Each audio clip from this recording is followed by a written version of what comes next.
The following is a presentation of WLCN 96.3 FM and WLCNonline.com. WLCN 96.3 FM and WLCNonline.com present Lincoln Community High School Rail Splitter Basketball. WLCN's live stream video coverage of Railer basketball is brought to you by these fine sponsors. Me Realty, locally owned and operated. Me Realty is Logan County's top producing real estate agency year after year. Call 217-735-5424 or browse listings online at merealty.com. Culver's of Lincoln, home of the Butterburger. Stop by before or after the game, located at 2530 Woodlawn Road in Lincoln. Heartland Community College is Lincoln's community college. At Heartland, you'll get the personal attention and support you need to be a successful student. Discover Heartland, discover your future. Visit heartland.edu/Lincoln. Schneider Masonry, family owned and operated in Central Illinois with over 40 years of experience, serving builders, contractors, and homeowners. Free estimates available. Call 217-314-9654. Blades Nail and Hair Salon, located at 241 Madigan Drive in Lincoln, offering salon services for hair, skincare, waxing, nails, lashes, and brows. Go online to bladeshairandnailsalon.com or call 217-732-7213. Joe Ryan Country Financial, located in downtown Lincoln at 509 Pulaski Street. Call 217-735-4385. Thank you for watching WLCN's coverage of Lincoln Community High School Rail Splitter Basketball.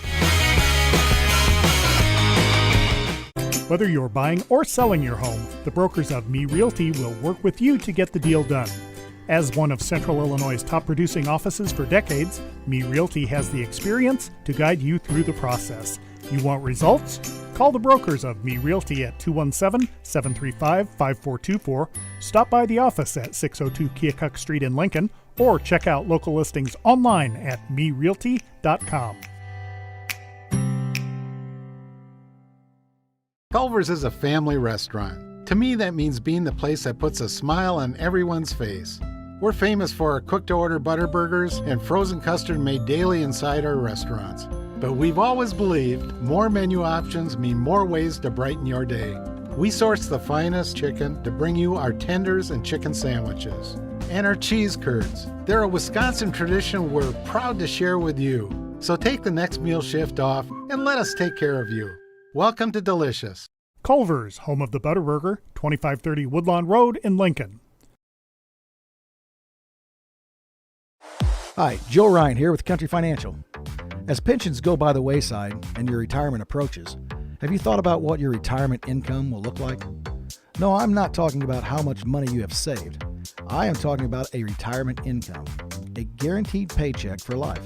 That's right, a paycheck issued to you every month for the rest of your life. Sound interesting? Let's talk. 735-4385.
we're back here from Mahomet, Illinois. Overtime here in the sophomore games. Mahomet up 32-30. You're in the Ground Incorporated and Shotter Chiropractic pregame show. Josh Komnick along with Jay Harden and Lloyd Kirby here, manning the camera here way up top of Mahomet-Seymour High School. And Jay, this overtime game, but we get right here close to the varsity start here for the Bulldogs and the Railers. The Bulldogs come into the contest with a record of 6-6 on the season, 3-2 in conference play. 12-3 for the Railers, 4-1 in conference action. You look through some of the Apollo Mount Zion ahead of the Apollo with a perfect record of 5-0. Right behind Mount Zion is the Railers, 4-1. 3-2 are Effingham and Mahomet-Seymour. If you remember right, in Mahomet-Seymour, we beat them earlier in the Eaton Electrical Round Robin tournament, and that was part of the conference play. Since then, Mahomet's been playing a little bit better basketball. No, the Mahomet game was not part of the conference play. Okay. Mount Zion was part of the conference play. That's where our conference loss is at. Gotcha. Coach talked about that Mahomet, because they hadn't scheduled it, was not going to be. It was just happen chance that we met them in the last game. Yeah. And it didn't count toward the conference standings. So this one will count, and then the home game will count against the conference standings. But they've been playing better. They're 6-6, 3-2 in conference play, and they're obviously we lost to them here at this place in the regional championship a year ago. So a place the Railers know fairly well. Yeah, and the years we've been in the Apollo, and they've played in the Thanksgiving tournament even before we got in the Apollo. This is a type of program that play a very tough man-to-man. It's almost a belly-to-belly type defense. They'll get in your face. They'll play physical, and they kind of hang around. They may be behind, but they kind of hang around. We beat them by 21 at our place in the Thanksgiving tournament, which really was kind of unusual for us playing against them. Usually the games are a little bit closer than that.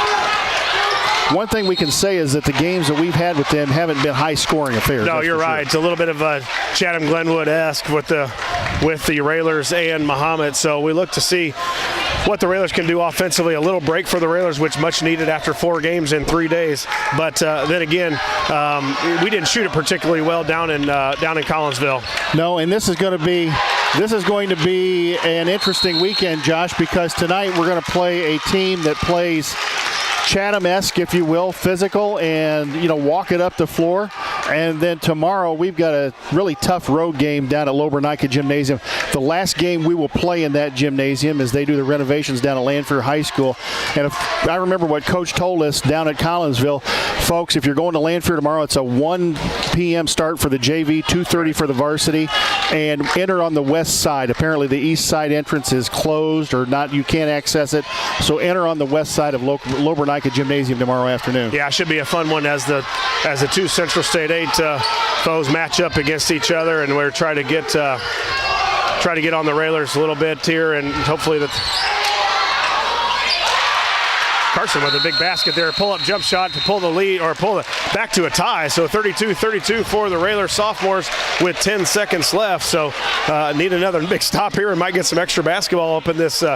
We're talking about Roy S. here as far as the heat goes. Oh, yeah. Here in Mahomet. I think Coach went down there and fiddled with the thermostat here before we got here, because it is, folks, it's about 90 up here. And nice little step back there by Carson from about 15. Drove his guy in, got him back on his heels.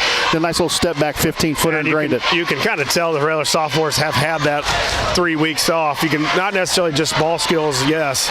It's been a kind of a sloppy game up until now, but their conditioning is not what it should be or what it has been up until now. That practice of this week is totally different when it comes to game speed. Yes, it is. And, for the varsity, you had 4 games in 3 days, and they've had almost, a week. They've actually had a week off, really, when ending Friday, and then now it's Friday night. So they've had a week of no games but practice, obviously. Some of them, if they didn't dress for the varsity, didn't make their way down to Collinsville. So they were at home, and, it just takes a couple days, unfortunately, to get out of shape, and it takes about a week to get back into it. One thing we found down at Collinsville is the defense continues to hold for the varsity, not giving up more than 44 to Collinsville is the most they gave up. But, Josh, at times they really struggled to get anything going offensively, and it wasn't a matter of not getting shots. It was a matter of not making shots. That was a big part of it. Yeah, you're right. The Railers scoring at a 50-point clip right now, coming into the contest to 747 points. They've only given up 463, which is a 31-point mark, which is really good. And we've, you kind of lean your hat on the 1-2-2 when you have for years. This year is maybe just more as important as any. At some point, Josh, and we've talked about this, Peyton Cook comes in leading scorer, averaging about 13 a game. And then we've got a whole host of guys averaging probably between 5 and 7 a game. But at some point, Josh, does somebody have to emerge on this basketball team that's the guy that basically is this is our go-to guy, this is our horse, this is the guy that's going to carry us if we need somebody to carry us in a ball game? Well, and who's going to be the guy that wants to take that big shot when we need one? When we're in that drought of 4 minutes not scoring, who's the guy that wants the ball? It kind of shifted last year to Paulus. I thought he did a really good job in one of the basketball late in games, or even during a game when we were on a stretch where we couldn't score. Who's going to be the guy this year that has done that? We haven't really seen a guy to step up and do it yet. No, and Coach actually talked about that. If you remember in the post game of the last game down at Collinsville, it became a game of who wants to shoot it, and that's when you struggle if you don't have somebody that's willing to step up and say, "Give me the ball, I want it, I'm going to take the shot, I'm going to knock it down." Second overtime coming here in the sophomore games, all tied up at 32. We'll send it back to the studio for a couple-minute break here in the Ground Incorporated and Schneider Chiropractic pregame show, and you're listening to Lincoln Railer Basketball. Whether you're buying or selling your home, the brokers of Me Realty will work with you to get the deal done. As one of Central Illinois' top producing offices for decades, Me Realty has the experience to guide you through the process. You want results? Call the brokers of Me Realty at 217-735-5424, stop by the office at 602 Keokuk Street in Lincoln, or check out local listings online at merealty.com.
getting ready for the Railers. Again, the Railers varsity come into the contest 12-3, 4-1 in the Apollo, and Mahomet 6-6, 3-2 in the Apollo Conference. You know, we saw down at Collinsville for the varsity, we saw some, let's just call it different type of officiating. And you wonder is that going to help us? I would think that would help us in the year, because the officiating that we see up here, I think, is much different than what we saw down there. We saw a lot of physical play that got let go, and frankly, a lot of stuff that you wondered, was there really much contact there, and it was called. The other thing is Peyton Cook, we saw for the first time really that I can think of in his varsity career, get into foul trouble. He got into foul trouble 3 straight games.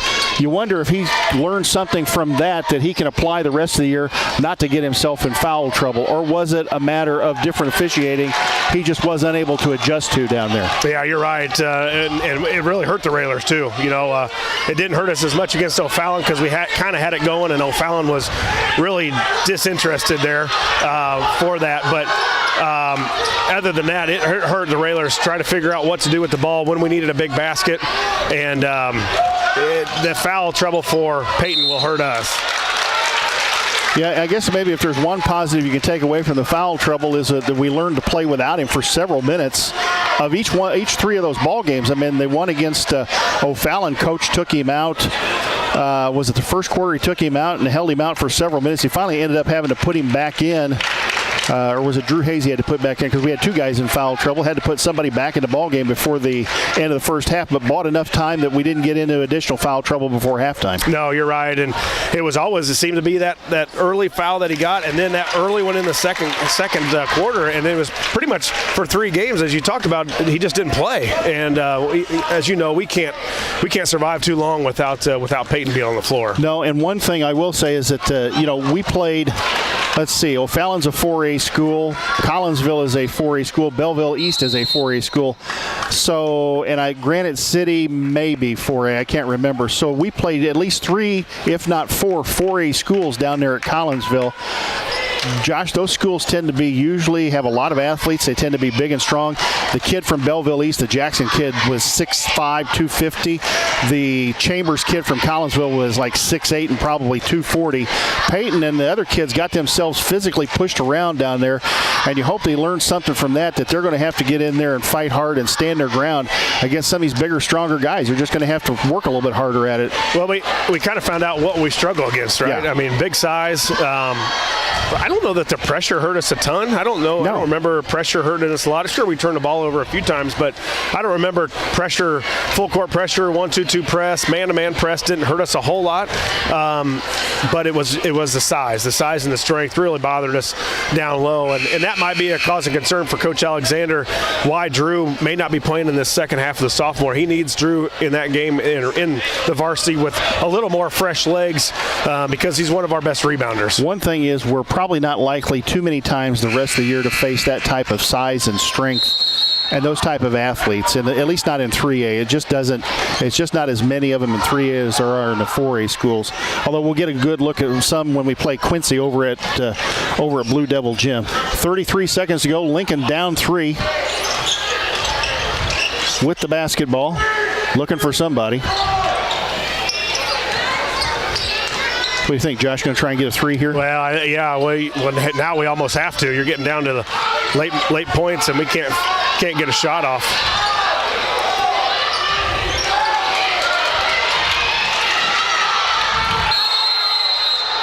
Oh, and Greg got a timeout, but with 7 seconds to go, Frank Sanders on the floor hustling for the basketball.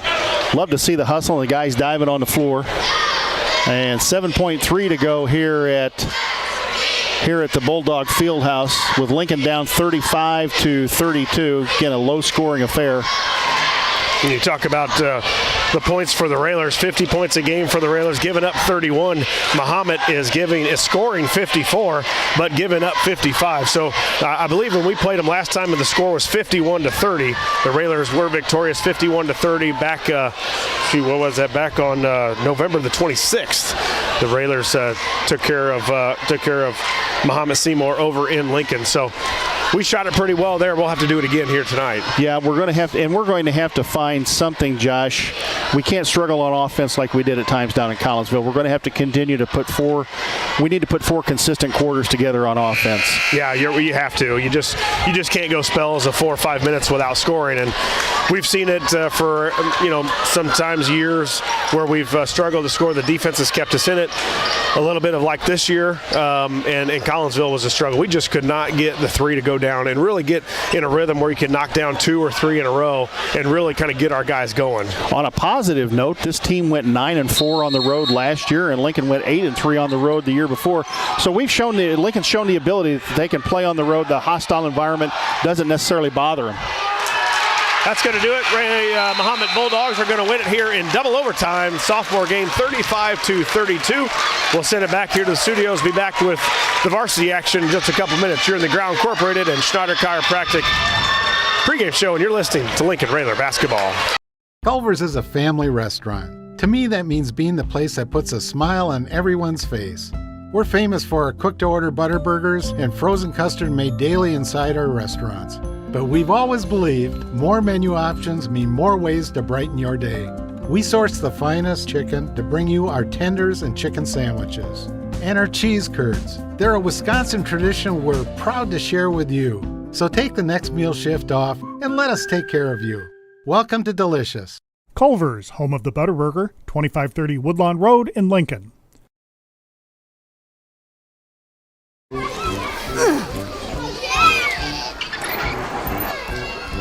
If you love them enough to crawl into a play place to get them to come down, then surely you'll check nhtsa.gov/the right seat to make sure they're in the right car seat.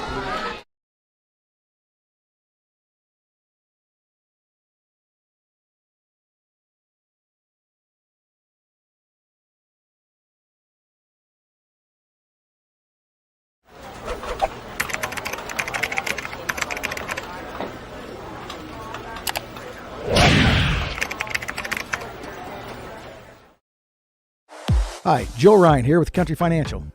As pensions go by the wayside and your retirement approaches, have you thought about what your retirement income will look like?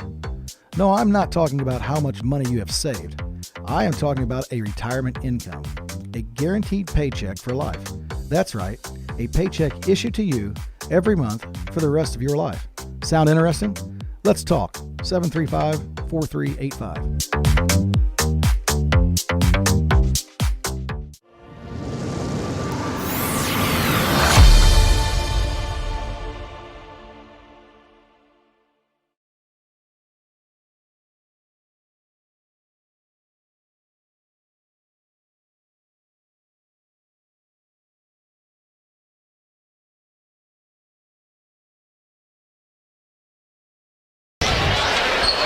Welcome back, Railer Nation, here from Mahomet, Illinois, getting set for the Railers and the Bulldogs here from Mahomet, Illinois High School. The Railer sophomores just lost in overtime 34-32 to give Coach Greg Alexander his first defeat on the season. The Railers and the Bulldogs here, 12-3 are the Railers, 4-1 in the Apollo Conference, in second place as we sit right now in the Apollo Conference. Right behind them is Mahomet-Seymour at 3-2.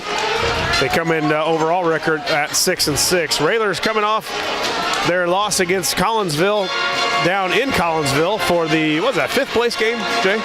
Yeah, so we ended up 6 down in Collinsville, yeah. Railers went 2-2 down in Collinsville. Mahomet-Seymour was in Bloomington Normal, I believe, for the State Farm Classic. Yes. And they I think they ended up going 2-2 up there. 2-2, yeah. I see here they beat Rantoul the other night. Right. 51-43. I believe they lost to Oswego for their last game over in Bloomington. Yeah, somewhere in there they lost to Romeoville too, and I can't remember who else they played, but I think they ended up 2-2. They beat Harlem 64-48, and Taylorville, I don't think that was in Bloomington. No, that was a conference game, and they beat them pretty handily too, 74-52, so they put up some points. Yeah, so getting on their home court here, the Railers, one of their few road tests of the season so far, which comes up here. The Railers again tomorrow on the road at Lanphier.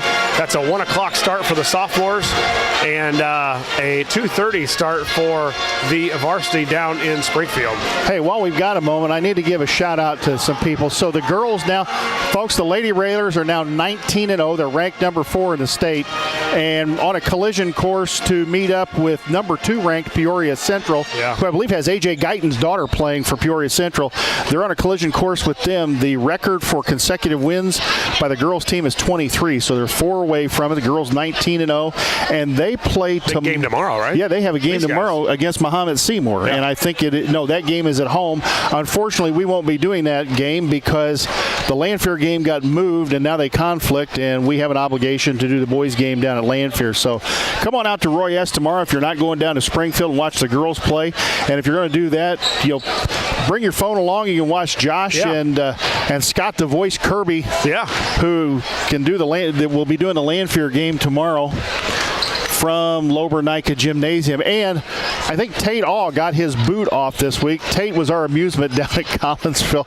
That kid running around on that knee scooter had all these little girls chasing him around. I think he still got it on now. He probably does. He's milking that thing. Yeah, that's right. So Tate, buddy, if you got the boot off, don't tell anybody about it, but we hope you're up walking around, bud, and keep that knee scooter, keep that boot on and use the knee scooter. The girls will still follow you around, bud.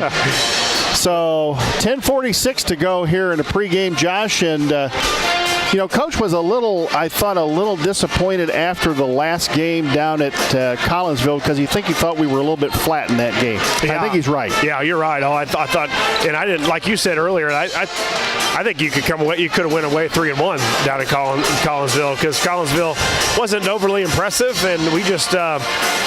It was kind of one of those nights where you stayed in a hotel and not in your bed and might have stayed up a little too late and didn't get good sleep. And, you weren't going for third or first or anything like that. I hope that wasn't the case, but we didn't have a whole lot of go. And Coach talked about this in the post game too, and you and I have talked about this, and I've told you my preference. I prefer the 2 games on the last day. I'm kind of like Coach. I want the 2 games on the last day because if you can't get fired up on your last day to play 2 games, there is something wrong with you. I understand, that second day, that 2 games is kind of tough because in many cases you played maybe a relatively tough game the first day. Maybe it's been in the afternoon, but you got to get up sometimes very early in the morning to play your second game and then come back within maybe 4 or 5 hours and play that third game. And I would prefer to see it the 2 games on the last day. I think you're pretty wore out by that last day. Well, I would agree too, and then it's just kind of a war of attrition. And then also with some fire. If you're playing on that last day and you got 2 and you get a chance to play for the championship, you got a little more fire that night than you would playing for 5th at 2:30 or whatever it was when we played. So I agree. Also, not as much sitting around for us as well too. No, that's true. It's not as much sitting around for us, and I know that I know playing the 2 games on the last day presents some logistical problems for some of the teams. Maybe you've checked out of the hotel, or you've got to stay another night, or you've got to find something to do for maybe 6-7 hours before you play your second game. But I still think that it's easy, especially if you're playing. If you need that last win, and your coach is telling you, hey, you get that last win, and maybe get a little extra time off. Maybe the coach is a little bit happier. He walks away happy. Everybody's happy. It's a little easier, I think, to get fired up for that nighttime game and say, hey, I'll walk out of here with a victory. 8:32 left in the pregame for the Railers. That's going to wrap it up for us here on the pregame show after a word from our sponsors. Jay and I will be back here in Mahomet to bring you the play-by-play action as the Railers take on the Bulldogs. As always, a big thank you goes out to all our sponsors. This has been the Josh Komnick, Grau Incorporated, and Schneider Chiropractic pregame show, and you're listening to Lincoln Railer Basketball.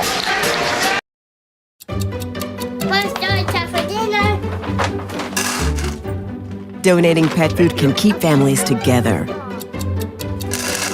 Pets and people belong together. Learn more at petsandpeopletogether.org.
Have you ever seen somebody treated unfairly because of the color of their skin? Do you guys know what it means to have white privilege? What is racism and what do you think about it? Talk to young children about what racism is, giving them the language to understand it. They can be disruptors. They can shape and shift culture. We may not always know the answer, but we'll try and help you learn. You don't have to have all the answers, but that doesn't mean we can't start.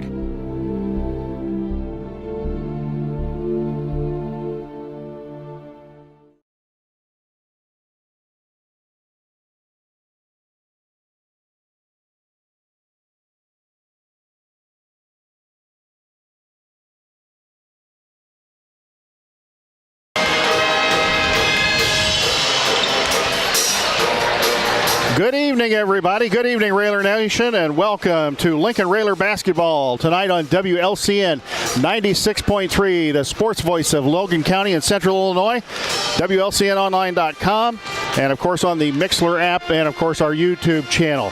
I'm Jay Harden along with Josh Komnick. We're ready to bring you all of tonight's exciting rail splitter action as the Railers 12-3 and 4-1 in the Apollo Conference take on the Bulldogs from Mahomet-Seymour High School with a record of 6-6 and 3-2. We wish you a very pleasant good evening to those joining us here on 96.3 FM and around the world on WLCNonline.com. It's time to sit back and for you to enjoy Lincoln Railer basketball. So get that tub of popcorn, your favorite cold beverage, and Josh and I will bring you all the action from, Josh, a very warm Bulldog Fieldhouse here at Mahomet-Seymour. Yeah, they have turned up the heat in here, and which is good for the Railers because they're used to it. So it wasn't kind for the Railer sophomores.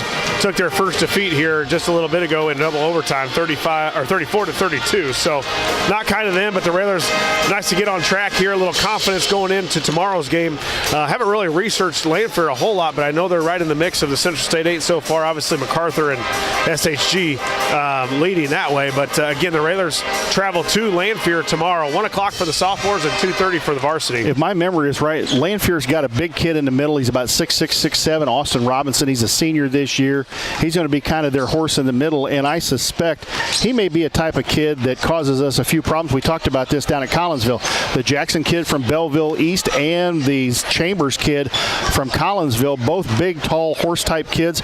They caused us a lot of problems in the middle and really kind of exposed us as to what we kind of needed to work on of dealing with a big, strong guy in the middle. Well, you're right. We'll see if the Railers have had a chance to work on a little bit of that, because it was pretty evident that when we saw size and strength, that really bothered us in Collinsville. And hopefully the guys learned from it and figured out what they've got to do to get down and play a little harder, a little stronger. One thing we saw down there was kind of, I don't want to say the emergence because he's been doing a real good job all year, but Keon Carson had a pretty good tournament down there at Collinsville. And Josh, I really thought he did well against bigger guys. There were times that the size bothered him because Keon's only 5'6", but there were times he handled it very well. He, in fact, took guys inside. He beat guys off the dribble several times down there, and I thought he had a good tournament. Yeah, you're right. I thought him, and I thought for 3 games, Jake Bivin was our MVP. I mean, he defended, he rebounded, he made the right pass, he hit pull-up jump shots, he was able to get to the basket a couple times, and we kind of missed him on that 4th game. He was kind of gone.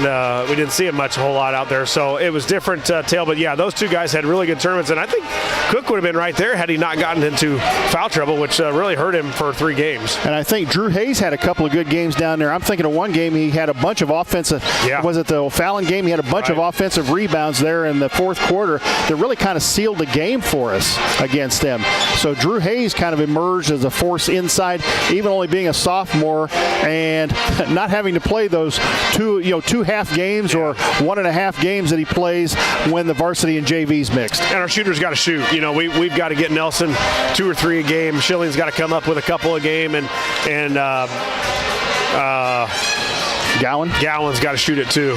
We just haven't made enough threes, and that's become the game. Not just the Railers, but a lot of the game anymore in college or high school or even the pros is that 3-point line, and especially when you're not a great driver, you don't have the athletic ability to drive, you don't handle the ball well enough, but you are a good shooter. You've got to knock those when we get open, and we had a ton of open looks in Collinsville. We talked about Peyton Cook getting into foul trouble, but one thing we did notice, Josh, down at Collinsville was, and scouting report on him was if you bumped him, you were probably going to mess with his shot. And we saw that several times where he'd go in, he'd drive in, he'd do something, and just as he's going up, somebody gives him a good bump, and it just seemed to knock him off of kilter almost every time he went up for a shot. Well, I think he's probably the number one guy on the chalkboard in the locker room, so it would help if his teammates would get it going especially from behind the arc, where those guys got to get out on our guys a little bit more, so he's got a little bit more of a driving lane to drive. When we're not shooting it well, they tend to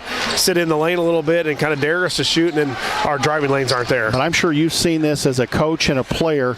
You, for most of your career in high school, were a guy who was number 1 or 2 on the chalkboard that teams targeted. But if you're not used to teams targeting you as the guy they're going to, we're going to shut you down, we're going to go after you, it's kind of an adjustment that you have to make as a player to say, okay, I'm not going to shrink away from this, come at me. Yeah, and you got to have that mentality of, if I'm not scoring well this game, I've got to do something other to get my team going. I've got to be the leading rebounder. I got to give the guy assists. I got to be a shutdown defender on my side of the floor. So if you're not scoring that game, your best player's got to do something else to really stand out. We're going to send it back to the station. We're just about ready to have the national anthem and a starting lineup. So we're going to send it back to the station for a 1 minute and 30-second timeout. When we come back, Josh will have the starting lineups. You are listening to Lincoln Railer Basketball on WLCN 96.3 FM. Whether you're buying or selling your home, the brokers of Me Realty will work with you to get the deal done. As one of Central Illinois' top producing offices for decades, Me Realty has the experience to guide you through the process. You want results? Call the brokers of Me Realty at 217-735-5424, stop by the office at 602 Keokuk Street in Lincoln, or check out local listings online at merealty.com. Culver's is a family restaurant. To me, that means being the place that puts a smile on everyone's face. We're famous for our cooked-to-order butter burgers and frozen custard made daily inside our restaurants. But we've always believed more menu options mean more ways to brighten your day. We source the finest chicken to bring you our tenders and chicken sandwiches. And our cheese curds. They're a Wisconsin tradition we're proud to share with you. So take the next meal shift off and let us take care of you. Welcome to Delicious. Culver's, home of the Butterburger, 2530 Woodlawn Road in Lincoln. Hi, Joe Ryan here with Country Financial.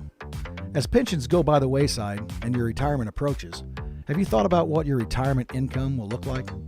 No, I'm not talking about how much money you have saved. I am talking about a retirement income, a guaranteed paycheck for life. That's right, a paycheck issued to you every month for the rest of your life. Sound interesting? Let's talk. 735-4385.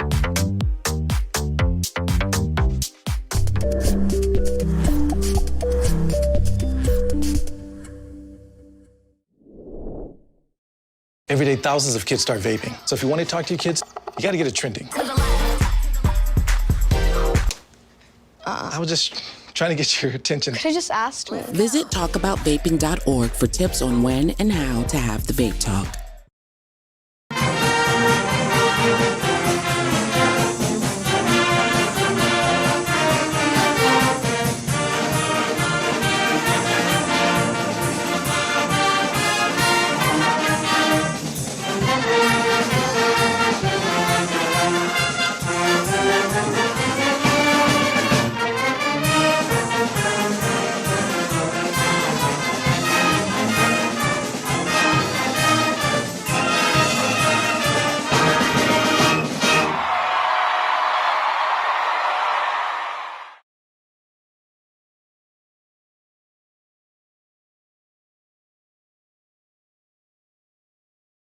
Railer Nation, back to Mahomet-Seymour High School. Jay Harden, Josh Komnick alongside as you heard the national anthem. Hopefully you heard the national anthem as Mahomet-Seymour and Lincoln get ready to do battle here at Bulldog Fieldhouse. And Josh, don't get blinded by the spotlights over here. We got them right next to us. Got them next to us, and we don't need any more light going on in here. It's plenty warm. Spotlights are going to be rolling here as the Bulldogs go through their fight song, and then they'll be starting lineup time here for Apollo Conference action. Again, the Railers coming to the contest with a 12-3 record, 4-1 in the Apollo Conference, second place in the Apollo Conference, while Mahomet 6-6 and 3-2. They are tied for third in conference action, and Mahomet coming off a win their last game on Tuesday, I believe it was, when they played Rantoul. The Railers coming off a loss, haven't played since, what was that already now? Last Friday, yeah. Yeah, Friday. So a week ago, the Railers coming off a loss. First man out for head coach Neil Alexander, number 3, 5'11", and a junior, Schilling. Trey Schilling. 5'6" and a junior, number 10, Carson. Keon Carson. 6'2" and a senior, 24, Biven. Jake Biven. 6'5" and a senior, 22, is Saucy. Tyler Saucy. And 6'7" and a senior, 34, Cook. Peyton Cook. Of course, the Railers head coach Neil Alexander, assisted by Eric Ewald, Greg Alexander, Brandon Bird Farmer, Josh J. McCullen, Zach Dahm, and Gary Rademacher.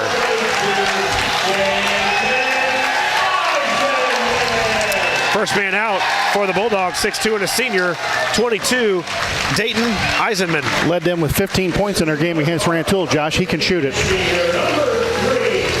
5'10" and a senior, number 3, Byron Lynch.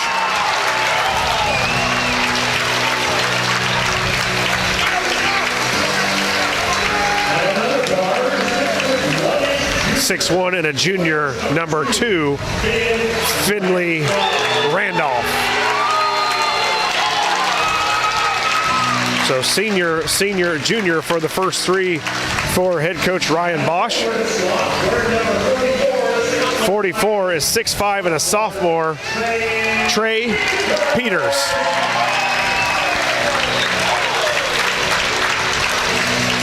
And the last man, 6'5" and a senior, 51, is Wyatt Baum. The head coach for Mahomet-Seymour is Mr. Ryan Bosch.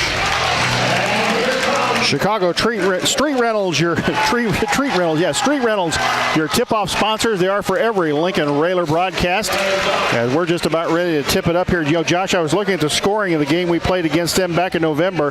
Tyler Saucy went 5 of 6 from the field, 4 of 5 from the three-point line, led us with 14 points, and Peyton Cook ended up with 10, as we ended up going 19 of 39 from the floor, 9 of 16, though, from the free throw line. Probably the most free throws we've shot of any game this year. Yeah, I didn't have any for, I had 3 for 2 games, the last 2 games. And if you remember right, Tyler got it going about that time of the year. He started kind of slow in those first 2 games and then really got it going about halfway through that Eaton Electrical round-robin tournament, and then was on a hot streak there for a little while, and kind of some of the other Railers kind of joined in, and we've been on a cold stretch, say really through Collinsville. Didn't shoot it very well. Cook and Peters to jump it up center circle, tipped in the backcourt. Saucy's got it, kicked back to Keon Carson. Yeah, they've got Peters, the sophomore, on Cook.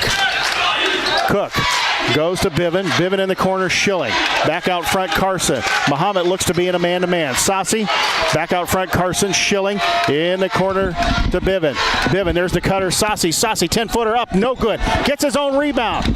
Kicks it back out, Cook. 3, top of the key. Good! A Chris Coyne State Farm three-pointer for Peyton Cook. Yeah, nice job by Saucy. He got in the lane with a nice shot, missed it, but got his own rebound.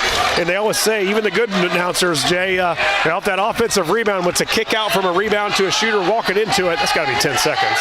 And I think there it is, a 10-second call. Good defense by the Lincoln Rail Splitters. But you get that offensive rebound, the pass comes to you almost like it is in practice. It comes straight from the basket if you're with your buddy shooting, and Cook stepped right into it right at the top of the key. Lincoln have the ball inbounds at the Mahomet-Seymour scorers table.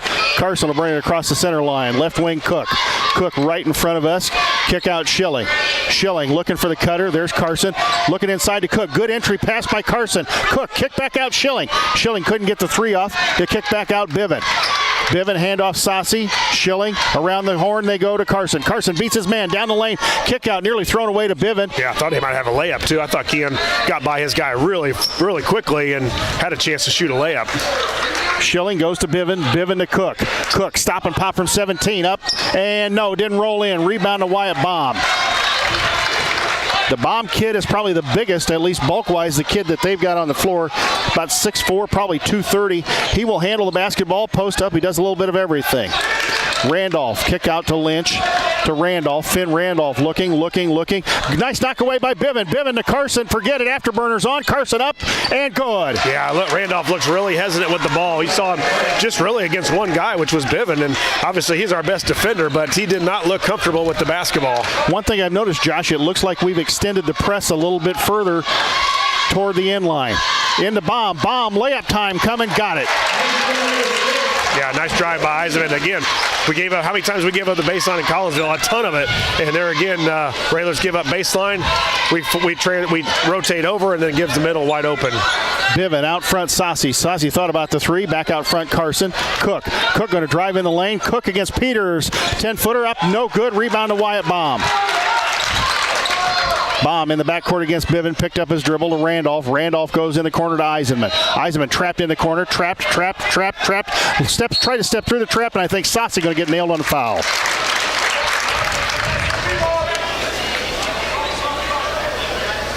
Well, Bivin. Oh, they nailed Bivin on that one. Yeah, Bivin, and the Railers with a great trap. No reason to reach, no reason to take your arms at it, but they had a great trap with two of our bigger guys with Bivin and Saucy. Lynch in the backcourt against Carson. Carson all over him. Lynch finally throws it across to Eisenman across the center line. Randolph right like wing. The pressure has moved way up compared to what we were in Collinsville. I agree. Something either that coach wants to do more of, or we don't think Bulldogs can handle the ball. Another turnover there. 2 of them now for Mahomet. Carson batted that one away. Smallest guy on the floor jumped and got some hands on it. Into the front court, Schilling. Out Saucy. Saucy thought about the three, couldn't get it off. They're watching him after that game up at Lincoln where Tyler hit 4 of 5 from the three-point line. Got it going. Bivin, hand off to Carson. Carson in the lane, kick out Cook. Cook, Schilling to Saucy. Bivin left wing, right in front of us. Back out front to Cook, to Keon. Keon, shake and bake, goes in the lane, kick out Bivin. 3 on the way, high archer, and it goes in. A Chris Coyne State Farm 3 for Jake Bivin. He nails the 3, and Lincoln up 8-2. 4:36 to go here in the first quarter. Great penetration again by Keon, getting right in the middle of the lane and then kick out to your shooter. Jake's not necessarily our shooter from three-point line, but we'll take it. Baseline Peters, up and good. Trey Peters got the ball 10 foot off the baseline, knocked the shot down, and it's 8-4 Lincoln. Lincoln coming the other way. Oh, you folks are going to enjoy this. This is going to be a good one tonight. Always is against Mahomet-Seymour. Bivin thought about the 15-footer, kicks it back out to Carson, looking for Saucy. Saucy, Bivin. Schilling, Cook with Peters on him. Schilling, looking, gets it to Bivin. Bivin going to drive in, kicks it back out Carson. Cook looking for somebody. Back to Schilling. Schilling, Bivin, Cook. Schilling thought about loading the 3 up, didn't do it. Carson shaking, baking against Randolph. Layup time, got it. Yeah, Josh, I think he can take him anytime he wants. Yeah, absolutely right. Too fast, and I don't know. One, I think Reynolds is a little bit scared out there at this point, but also Keon, way too fast for him. Randolph the basketball to Lynch out front. Mahomet sets up in almost a 1-3-1 offense. Eisenman out front, Lynch. Randolph back out front, Lynch. Lynch goes down the lane, ball batted around. Bomb comes up with it, 15-footer, up and around and out and good. Yeah, too easy. Bomb getting the ball right at the free throw line. He played there last year against us. I remember that. He's got the ability to turn around and shoot it there. Carson tried to take Randolph again, and Randolph couldn't do anything but foul him. Going to be the first foul on Finley Randolph and the first foul on the Bulldogs. Well, you see Nelson coming in and calling the next play. Mahomet does as good a job as anybody, and Mount Zion, of knowing our plays and really scouting us. A lot of whispering out there by the Railers on what we're going to run. Hayes in the basketball game. Gowan in the basketball game for Lincoln. There's Nelly in the corner. Goes inside Cook. There's that play. Cook goes up, and Peters batted the ball away and batted out of bounds. 44 just hit it. And they gave it to them. He did hit it. Yeah. Good gravy. Even they stood here and paused for a second. Wow. And Neil Alexander can't believe it either. Well, basketball to Mount Zion, and here they come across the center line. Into the game for Mount Zion. Braden Pagel, a 6'1 junior. Eisenman out front. Goes to Pagel. Pagel to Lynch. They took Finn Randolph out of the basketball game. They go inside to Baum, nearly stolen away by Carson. Baum going to go down the lane on Hayes. Hook shot up, no good. Cook almost had the rebound, and Eisenman knocked it out. Yeah, might have got one there now, and I think it was out on Mahomet the time before, but I think we got one there. Cook got to go a little stronger with the rebound. But you see, Cook got blocked a couple times. That drive that he was finished on the right, he ended up way over there by the stairs. Jay, you like to see your driver go right toward the hoop instead of away. Right. Gowan the basketball, 30 feet from the basket. Goes out front, Nelson. Hayes in the corner, Cook. Cookie Monster out to Carson. Gowan, Nelson, Carson. Carson going to drive down the lane again. Almost had to lay up. Went up against the Adam Dyer, 6'1 senior, and Dyer swatted it away. Yeah, nothing wrong with that, though. I don't mind a guy getting blocked, because the next time you just get in there and pump fake him and go right into him and you shoot 2 free throws. Lob to Cook. Cook up against Peters. Cook, hook shot, got blocked again. See how Cook's going away from the basket again, and long arms of Peters able to block him. All he's got to do is one shot fake and get him up in the air. In the corner to Dyer. Dyer again, right wing, back out front, Eisenman. 1:43 to go here in the first quarter. Lincoln up 10-6. Eisenman, the long three out front, no good. Rebound, Cook hauls it down quickly to Carson. Keon going to push it up the floor, goes in the corner to Gowan. Out front, Hayes. Hayes thought about driving in. Hayes back out front, Gowan. Nelson. Around the circle they go. Cook ends up with it left corner. Out front, Carson. Keon looking. Back out front, Hayes. Hayes, Nelson. Carson again, going to go down the lane, kick out Gowan, 3 on the way, right wing, up and good. Another Chris Coyne State Farm 3. Yeah, again, you get to the lane, good things happen. Keon right by his guy, got into the lane, got blocked the last time. This time he kicks it out to Gowan, and boy, he's a guy we got to get going. Mahomet still in the back core. Eisenman quickly across to Pagel into Baum. They got it in the middle of the defense. Baum tries to kick it out, ball batted away by somebody. I think Hayes got a paw on it, and Nelson comes out of there with it. Quickly to Carson. Gowan out of the corner again. Nope, short. And Mahomet all around the rebound. Baum will pick it up.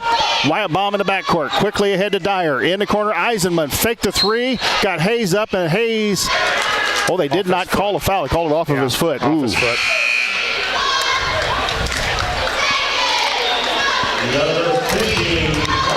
Carter Selk in the basketball game for Mahomet. Wyatt Baum going to sit down, so it looks like they exchanged one football player for another. Carter Selk, 6'3", looks like he's about 215, built kid. They go into Peters, top of the key. Gowan all over him, out front to Dyer. Way away from the basket. 34 seconds to go here in the first quarter. Lincoln up 13-6. Pagel in the corner, Dyer, kick into Peters. Peters, 10-foot turnaround up, no good. Nelson the rebound. 25 seconds to go. No shot clock we got to worry about here, Josh. I know, but I kind of liked it. I did too. Out front, Hayes. Hayes to Nelson. Nelson, Hayes.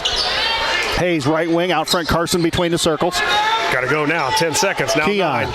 Here we go. There's to Cook. Cook. Hayes, free throw line. Hayes looking for the cutter. There's Nelson. Nelson, 3 on the way. Up and no good. Cook the rebound. 15-footer blocked again.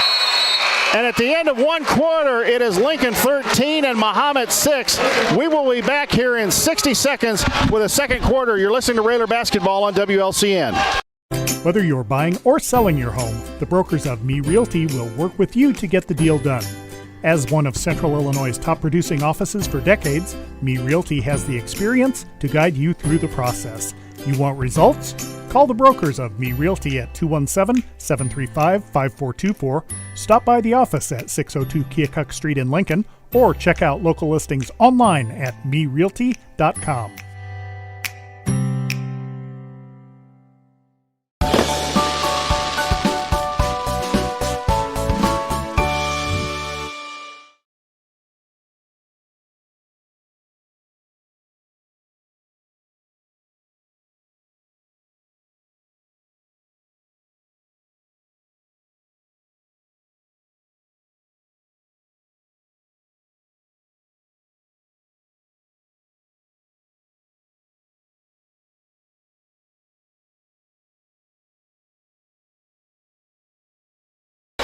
Back at Mahomet-Seymour's Fieldhouse, where Lincoln leads 13-6. Josh, we got Aiden Gowan going with a 3, and Keon Carson's got 4 points. but Peyton Cook's had, about 3 shots blocked now by Peters, the 6'5 sophomore, and what's really got their crowd fired up every time he blocks a shot. Well, they're probably putting a little apprehension in Peyton's head, too, and that can't happen. All he's got to do is shot fake one time, and he's going to go up in the air and go around him or get into his body and shoot free throws. So the seniors got to realize that here pretty quickly. Cade Sterick into the basketball game for Mahomet-Seymour. Dyer out front, goes right wing Sterick. Sterick with the basketball out front, Dyer. Dyer goes inside to Peters at the free throw line. Kick to Eisenman in the corner. Long 3, up, no good. Battle for the rebound. Selk muscles it out of there. Dyer out front, a 3 on the way. You give him enough shots, Josh, he'll knock one down. Yeah, offensive rebound. Same thing that happened for the Railers. Saucy with an offensive rebound, kicked it to Cook for our first basket for a 3. That time Mahomet gives us a little taste of our own medicine. Lincoln the other way. Gowan, right wing Nelson. They're watching Nelson. Gowan. Carson out front, back out front, Gowan to Nelson. In the corner, Hayes. Back out front, Carson. Yeah, probably their best perimeter defender on Nelson. They know if he gets it going, it could be several 3s in a row. Out front, Gowan, Nelson, Carson. Carson, a little shake and bake, back to Gowan. Gowan going to drive it in, kick to Hayes. Hayes going to drive in the lane, kick out Cook. Cook, nice fake. Cook drove, thought he might have had a lane. Nelson, 3 on the way out front, got it. Nothing but net. A Chris Coyne State Farm 3 for Camden Nelson. I thought Cook had a nice lane going to the left-hand dribble, but again, he's not a strong ball handler with his left hand. Gowan with the steal and the foul. Gowan with a nice pick of Cade Sterick in the backcourt and drew the foul. So it's 16-9. Railers up, 6:32 to go here in quarter number 2. Hope you're enjoying the broadcast. Don't forget, tomorrow it's the boys down at Lanphier. The last game we'll play at Lobernica Gymnasium because that gymnasium is going away. There's some renovations going on at Lanphier High School. They'll have a new facility next year, or at least a renovated facility. I know there's another gym in that building. Inbounds Cook. Cook out front to Carson. Keon calls the play out, whatever number 3 is, to Cook. Free throw line, Hayes. Let's see, there's the cutter, Nelson. Inside to Cook, they go instead. Cook, spin move on bomb, tries to draw the contact, threw it up, no good. Rebound, Selk. Continually going away from the hoop, and he's getting knocked off balance because of it. Ball batted away again, ball on the floor. Lincoln's defense causing some problems for Mahomet-Seymour. Now Wyatt Baum's got the ball. Back out front to Dyer.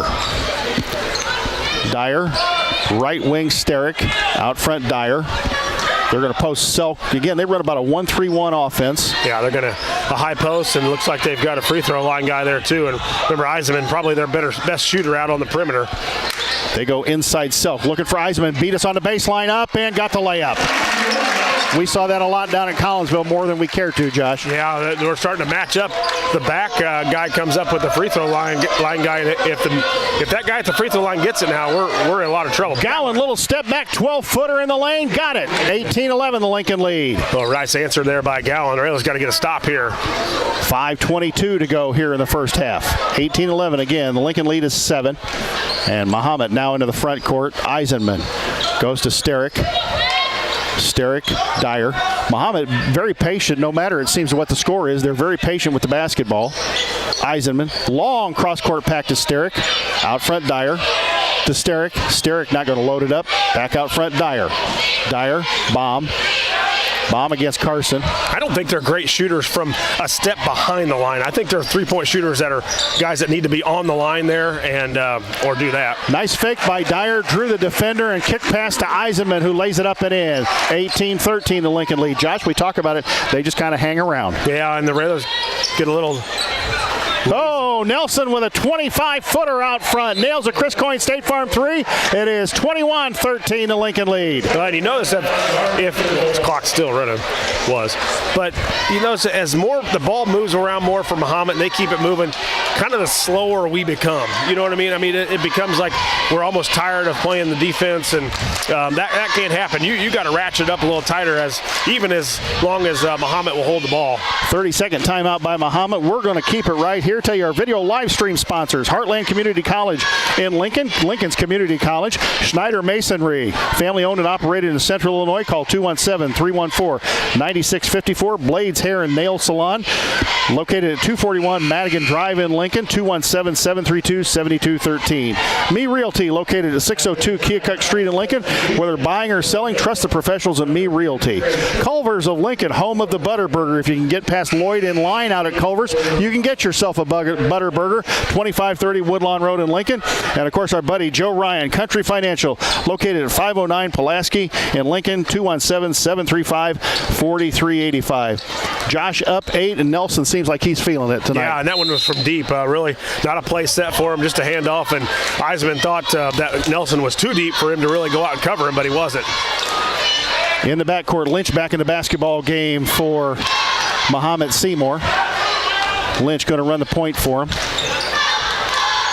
Back out front to Dyer. You know, that Finn Randolph started to turn the ball over, and we haven't seen him since, Josh. It looks like they've got the ball handlers they want in the basketball game right now. Yeah, a couple early turnovers for Randolph, and then he couldn't guard Keon either. Bomb in the corner, got trapped, ball thrown away. Hayes with some good defense batted that thing away as Eisenman running the baseline. Josh, it looks like Mahomet has followed the scouting report from Collinsville. Bump Cook, get physical with him, and you can knock him off of his shot. Yeah, pushed him off balance, and Trey Schilling doesn't pick up the three-point shooter in the corner and gives up an easy three. Adam Dyer, 3 out of the corner, shot by Nelson, up no good. Cook, tip, nice tip, didn't get the shot. Cook up again, Cook up and good, and got the foul. Yeah, Cook's got to wake up when Railer's going to need him here.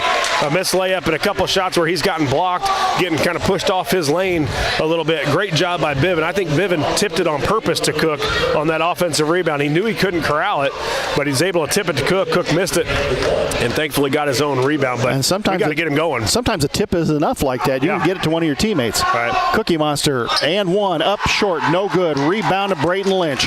23-16 the Lincoln lead. 3:36 to go here in the half. Bomb in the backcourt goes to Lynch. Lynch to Bomb. Bomb. Dyer nearly traveled the basketball. Selk, baseline Eisenman. Eisenman back out front. Bomb. He'll shoot the three up and got it. Wyatt Bomb the three. 23-19 the Lincoln lead. Yeah, Railer's just giving up some penetration. Eisenman again gets in the lane and kicks it to Bomb. Bomb with a straight-on look at the three-point line. So really uncharacteristic of the Railers so far to give up some penetration, especially to Mahomet. Schilling out front to Biven. Biven to Carson. Keon. Cook out front, Schilling. Biven. Saucy getting ready to come back in the basketball game. Biven kick out Schilling, goes Cook. Hayes, in the corner Carson. Back out front, Cook launches the three, up, no good. Boy, that shot didn't look good at all. Hit the back of the iron, and Mahomet quickly up the floor, goes to Wyatt Bomb. Bomb trapped. They're just standing and looking, being able to look and pass. Too easy. We're not getting our hands out. We're not pressuring the ball enough. They're standing and picking us apart like a quarterback with a ton of time back there. Out front, Dyer. Dyer to Lynch to Dyer. Again, Mahomet very content with being very patient and getting themselves a really good shot. Lynch, the long three, in and out, nearly had that one. Bomb the board, batted away by Biven. Bomb under the basket. Biven strips it away. Carson quickly up the floor to Schilling. Had the baseline, didn't take it. Back out front, Carson to Hayes. Hayes kicking the corner. Cook out of the corner of the three. Up, no good. Hayes the board. Hayes. And what's the call here? I think it was a foul there on 41.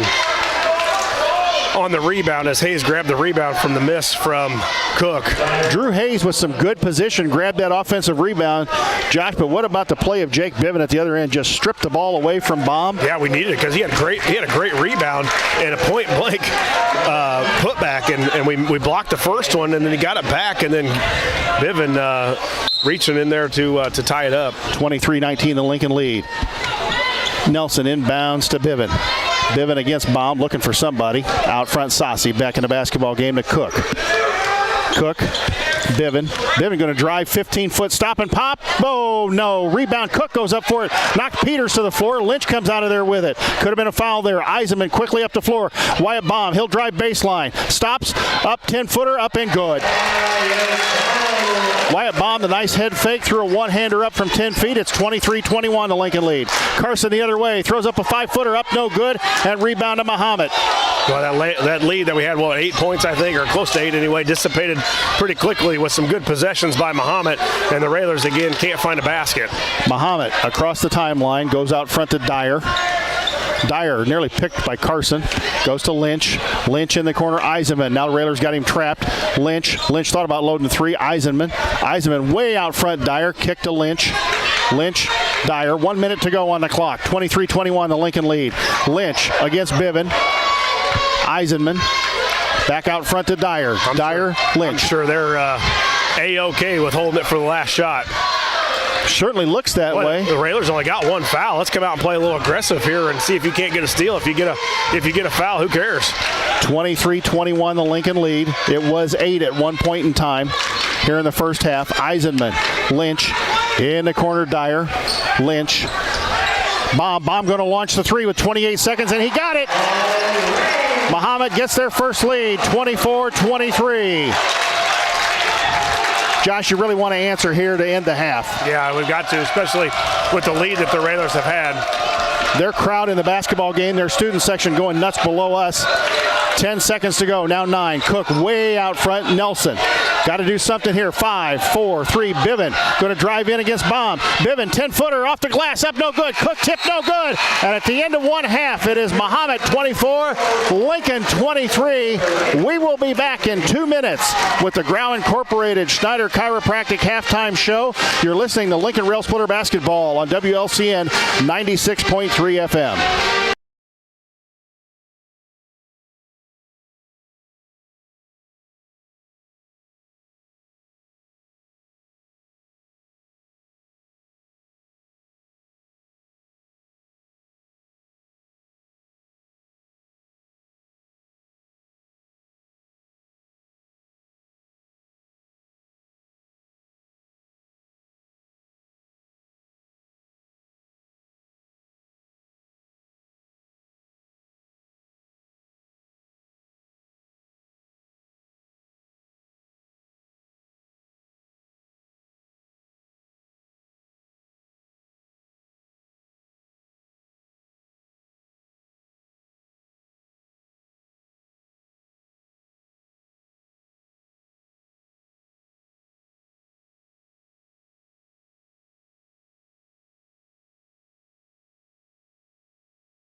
Jay Harden along with Josh Komnick, where Lincoln had an 8-point lead at one time here in the first half.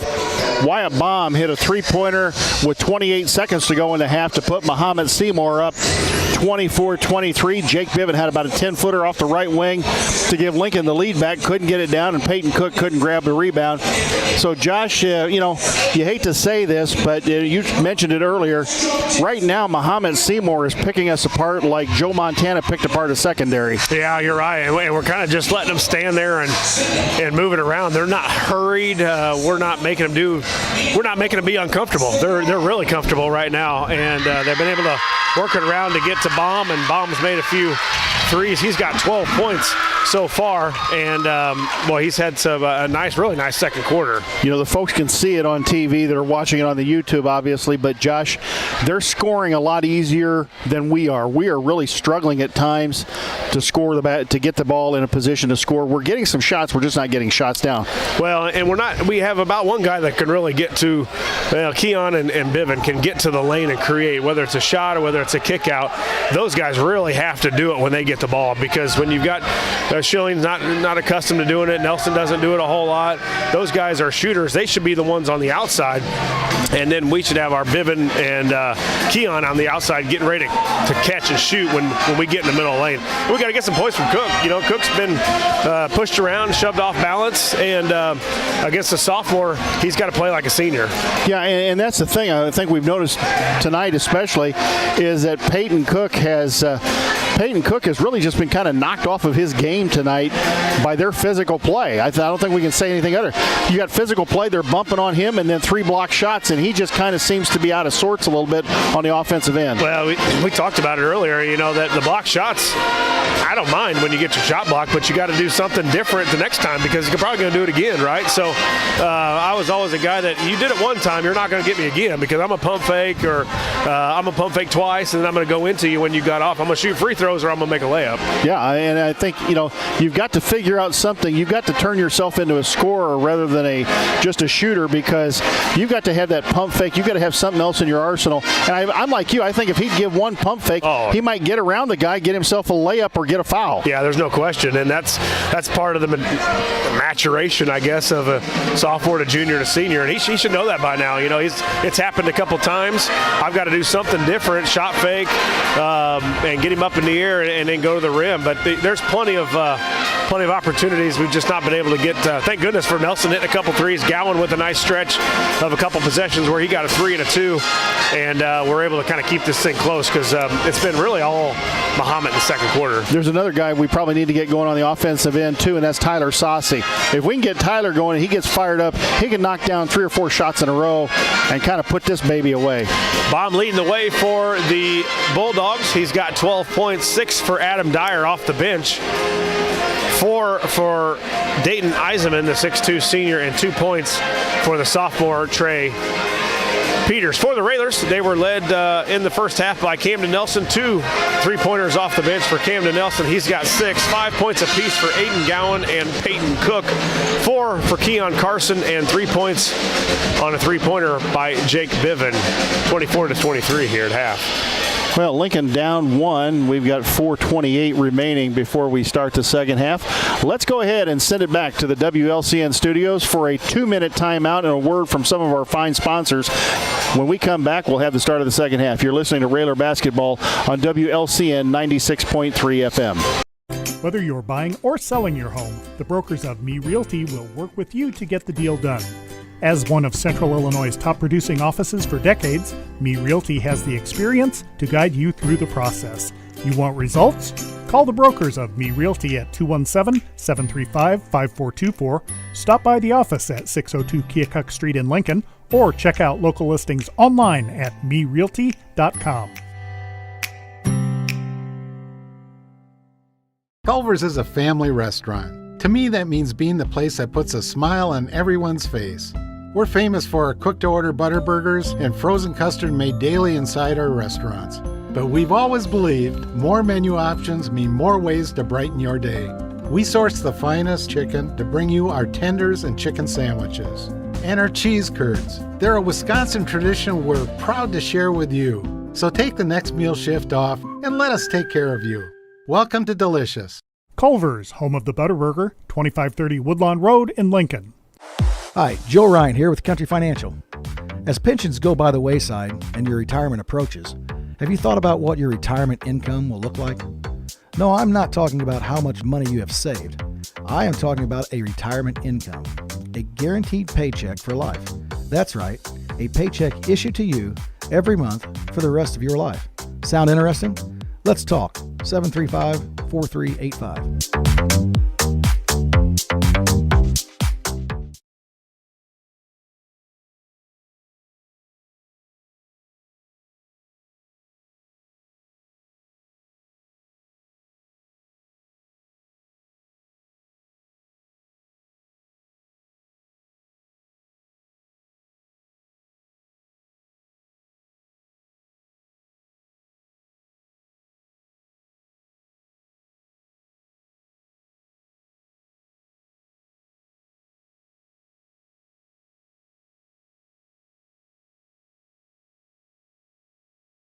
here at Mahomet-Seymour's Fieldhouse. Jay Harden, Josh Komnick. Mahomet leads the ballgame 24-23. He raced an 8-point deficit in the first half. Josh, one locker room was happy at halftime, one was not, and I can tell you which one was not. One had a good start to the game and one did not. Kind of switched role reversals in the second half, where Mahomet kind of caught fire, Brahm kind of caught fire, and we talked about it. The Railer defense just not moving with a lot of hand activity, not moving while the pass is being passed while it's in the air. We talked about Braun, big strong guy underneath. He's kind of picking us apart when he gets in the corner. Even in the corners when we trapped him, he's going to stand there. They're not in a hurry. They're playing at their pace. What do you, if you're Coach Al, you've got to, something's got to break here offensively where you start putting better possessions offensively together and getting shots, getting better shots. You don't have a shot clock to worry about now. You can get, you can kind of really take your time, as Mahomet has been, to get the great shots that you want. Yeah, I know. It's tough against this defense because they kind of play it right on the three-point line. So you've got to take a couple steps back. But I like transition a little bit, But you've got to get a stop on your defensive end so you can defensive rebound, get it out. Try not to let Mahomet-Seymour get their defense set up and see what you can get. Earlier you had a kick down a tray on a kind of a fast break where the three-pointer didn't go. But if you can speed them up a little bit, I think the Railers can play with some speed. You've got a ton of shooters that can get on the perimeter with Gowan and Schilling and Saucy, and you can put Nelson down here in the corner in front of us, which it'll be on the other end now, but let Keon operate in there as long as he doesn't turn the ball over and get too deep and try to score too much, where he can kick out on some transition. It might be a way of getting us some easy baskets. We have seen a couple of games earlier this year where Coach brought in Cage Kingsley, and he really provided a spark. Maybe this is a point where you bring Cage in and see if he can't get you a little bit of a spark, get you a couple of steals or maybe a couple good passes, and get your team a little bit fired up. I think Keon played every minute of the first half, so you might see that again. But the Raiders just got to get it going. They got to be better defensively. They've got to better be on the rebound. I think just the intensity, all in all, has got to pick up. I didn't see a whole lot of it from our sophomores, and it's about the same here in the varsity game. So, time to start the third quarter. Schilling inbound the basketball at midcourt, backcourt to Keon Carson. Mahomet stays traditionally in a man-to-man defense. They haven't gone zone. They did bring Finley Randolph back in the basketball game. We'll watch and see how he handles the Lincoln defense.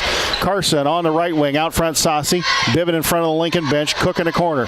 Back out front Carson. Lincoln running motion. Schilling. Cook around the screen, goes spin in the lane, up against Peters, got the foul and a bucket. And that time, he went straight up strong. He went up and he still got pushed back a little bit.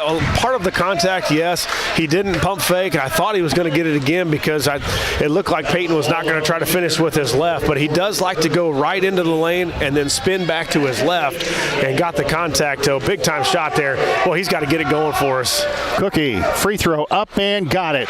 26-24, Lincoln with the lead again. 2 points, 7:37 to go here, and that is the first foul on Mahomet-Seymour of the second half. Cook now with 8 in the basketball game. That was the first foul on Peters. Lynch in the front court, Lynch, left wing, Eisenman back out front, Lynch. Lincoln defense looks a little more active out front to start the second half. Yeah, you got to ball pressure him to make it harder for him to pass around the perimeter. Eisenman got baseline out front to Lynch. Eisenman didn't take the baseline. Lynch in the lane, Euro step, throws it up, air ball, and Cook comes out of there with it.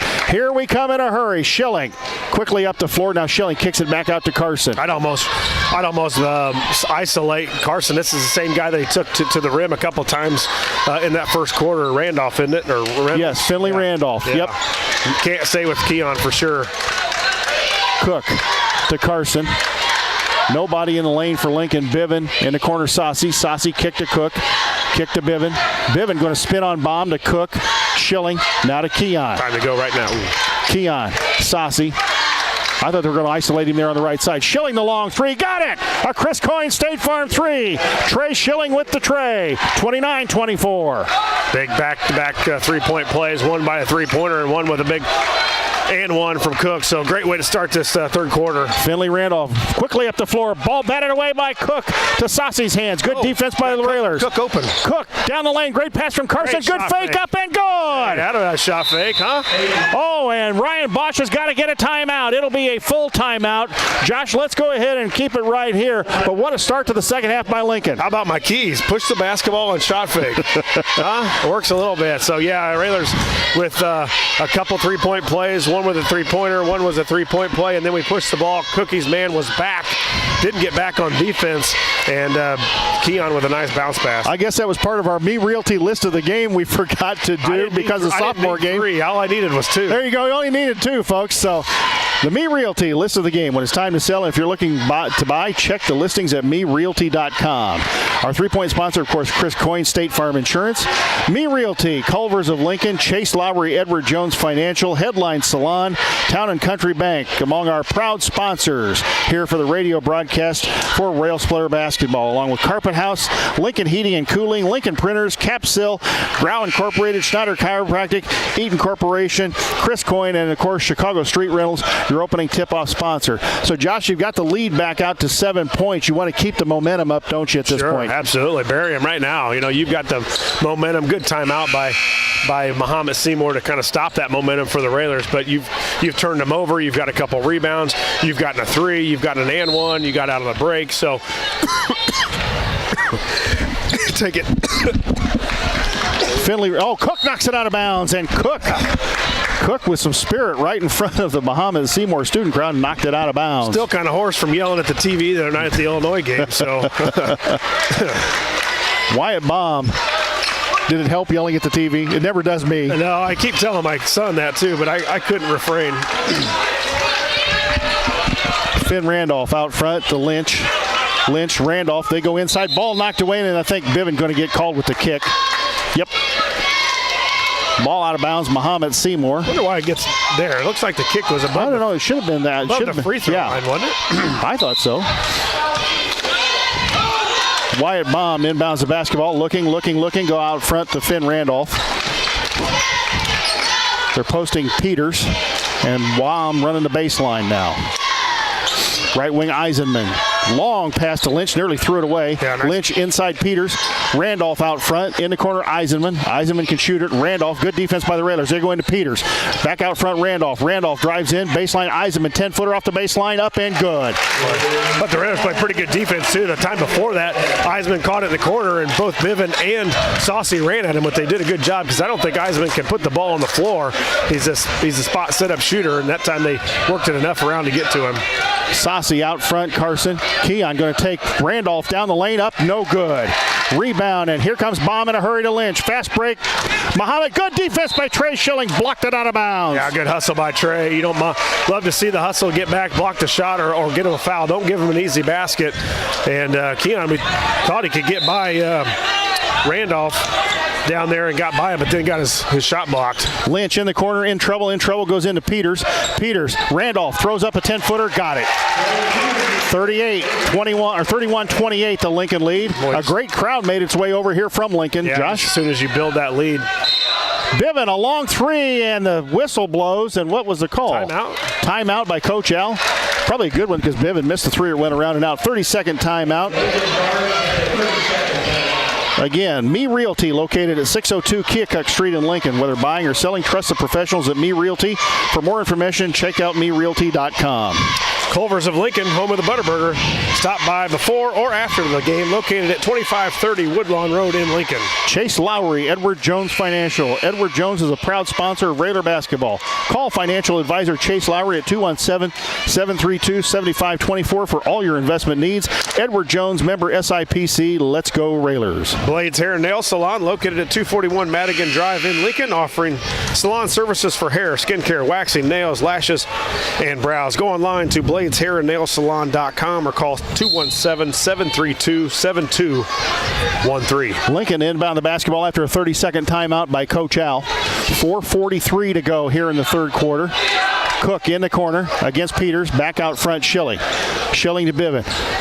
Josh, Coach ordinarily doesn't take timeouts. He doesn't burn them.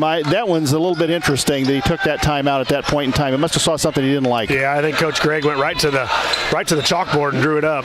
Bivens shot in the lane. Nice drive, and Schilling comes out of there with a rebound. Saucy head on three, got blocked. Here comes Baum quickly the other way. Wyatt Baum, freight train coming down the lane. Up, and Peters blocked by Cook, and Cook's going to get nailed with a foul. Yeah, I would like to see Cook be just as aggressive as Peters is to block the shot. It's definitely capable. Just doesn't go for as many of those as you'd like to see. I think he gets timid sometimes when he might block one and then pick up a couple fouls with it. But he's got to be a little bit more of a rim protector. Not sure. Yeah, it did go on Cook, didn't it? Yep. First foul on Cook, and the first foul of the second half for Lincoln. Peters, the sophomore, up. Good. 31-29, the Lincoln lead. And the second unit, if that's what we're calling it, comes in with Gowan, Nelson, and Hayes. Saucy, Biven, and Schilling go to the sidelines. Well, that Mahomet erased our early lead in the first half, and they've done it again here midway through the third now. We were up, 7, 8 points, I think, and now it's back to 2. Missed the second free throw. Gowan comes out of there with the board. Cookie in the corner. Back out front, Carson. Carson, Gowan. Gowan, Hayes. Out front, Gowan, Carson. Carson, a little shake and bake, goes in the lane, got bumped. Cook out front from Gowan. Hayes, Nelson, Carson in the corner. Cook to Cutter inside. Here comes Carson, shake and bake, kick out Hayes. Hayes drives, Gowan. Gowan handoff to Cook. Cook stopped, thought about the shot. Back to Gowan. Gowan goes to Cook, nearly threw the ball away. Cook, 3 guys on him. Back out front, Nelson. Nelson, Carson. Hayes. Hayes going to drive it in against Baum. The kick to Cook. Cook, 17-footer in the arc. Got it. Peyton Cook with a nice step in at 17-footer, knocks it down. Yeah, good penetration there by Hayes. Didn't get all the way to the basket, but right in the middle of the lane. And tipped it to Cook, or not tipped it, passed it to Cook. And Cook didn't settle for the three-point. Got one dribble and pulled up, and a nice shot there by Cook. Eisenman, Lynch tried to load it up. Back to Eisenman. Lynch the long three, up and short. Front of the iron. Rebound, ball on the floor. Gowan had it go off of his foot and go out of bounds. Gosh, again, just a step slow. You grab the ball, and the Railers again give the ball back to Mahomet by. Got to get the rebound. You got to be able to grab onto it. Gowan just off the fingertips and off his leg and out of bounds. Mahomet inbounds the ball right in front of their bench. Lynch out front. They're going to be very patient. Only down 4. Randolph out front. Lynch to Randolph. Randolph still looks a little shaky. Baum, baseline 10-footer up and got it. Well, it's just too easy. A one-handed pass from one side of the court all the way to the other down in the short porch area, and we can't cover it up. And an easy jump shot there for Hayes. Gowan got Eisenman up in the air, couldn't draw the foul, gets it to Hayes. Nelly, long three out front. I thought he got fouled, and he nails it.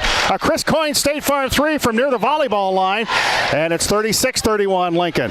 Boy, big shot too, man. They've pushed Nelson way out past the three-point line. That was probably right in between the three-point line and the volleyball line. Boy, when you get it going, it's pretty fun to watch, And what's great about it is I love the guy that shoots at the top of the key. It's just the easiest place to shoot it, and Nelson, that's where he caught it. Gowan with a great steal, kick into Nelson. Nelson nearly loses the basketball and stepped on the baseline, but good steal by Gowan, and the Railers not able to convert, but good defense. Josh, you're right. When this as a shooter, when you get going, it feels really good too. It's like being in baseball. When you're hitting the ball well and making contact, you know how it feels. It's a great feeling. Baseball looks really big, and right now the rim looks a little bit bigger for Nelson. And nearly batted away by Cook. Good defense by Lincoln all over it. Mahomet comes out of there with a basketball. Baum trapped again. And Nelson stole the ball away and going to get called for the foul. Yeah, I think we got it that time. And I thought Nelson kind of ripped it away from him. Probably going to give the foul to Hayes. No, they're not. They did. Hayes. And like Nelson had ripped it away.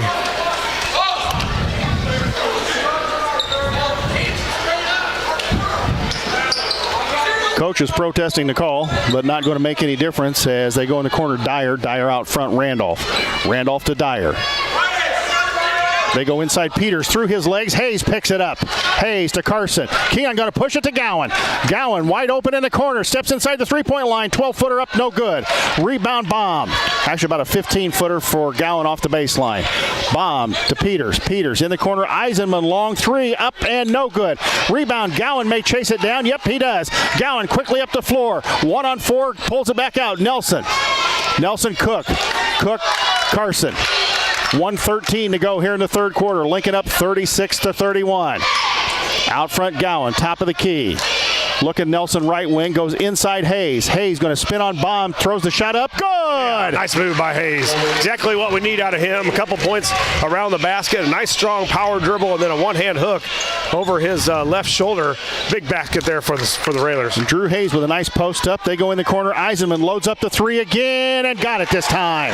38-34. When I get the ball in the middle, I think, to Peters there, and we're kind of converging on him a little bit and not really looking for the shooters. I'd leave Peters right there. It doesn't look like he's trying to hurt us at all from the free throw line. I haven't seen him make too many moves when he gets the ball in the middle, going to the basket. He's looking to dish it to somebody. Yeah, you're right. Carson, looks like Lincoln's going to hold for the last shot here. Josh is Carson holding it out front. And Mahomet appears to be content to let us hold for the last shot. Down 4, 38-34. Lincoln ahead. 15 seconds to go. Carson with the ball out front against Finley Randolph. Lincoln in a box set. Hayes around the screen down low. Out front Nelson. Cook back out front. Nelson got to do something here, fellas. Gowan going to launch a long three. Rainbow shot. Air ball. Cook come out of there with it. Couldn't do anything with it. And at the end of three quarters, it is Lincoln 38, Mahomet 34. We're going to send it back to the station for 60 seconds. We'll be back with the final period. You're listening to Raider Basketball on WLCN. Culver's is a family restaurant. To me, that means being the place that puts a smile on everyone's face. We're famous for our cooked-to-order butter burgers and frozen custard made daily inside our restaurants. But we've always believed more menu options mean more ways to brighten your day. We source the finest chicken to bring you our tenders and chicken sandwiches. And our cheese curds. They're a Wisconsin tradition we're proud to share with you. So take the next meal shift off and let us take care of you. Welcome to Delicious. Culver's, home of the Butterburger, 2530 Woodlawn Road in Lincoln.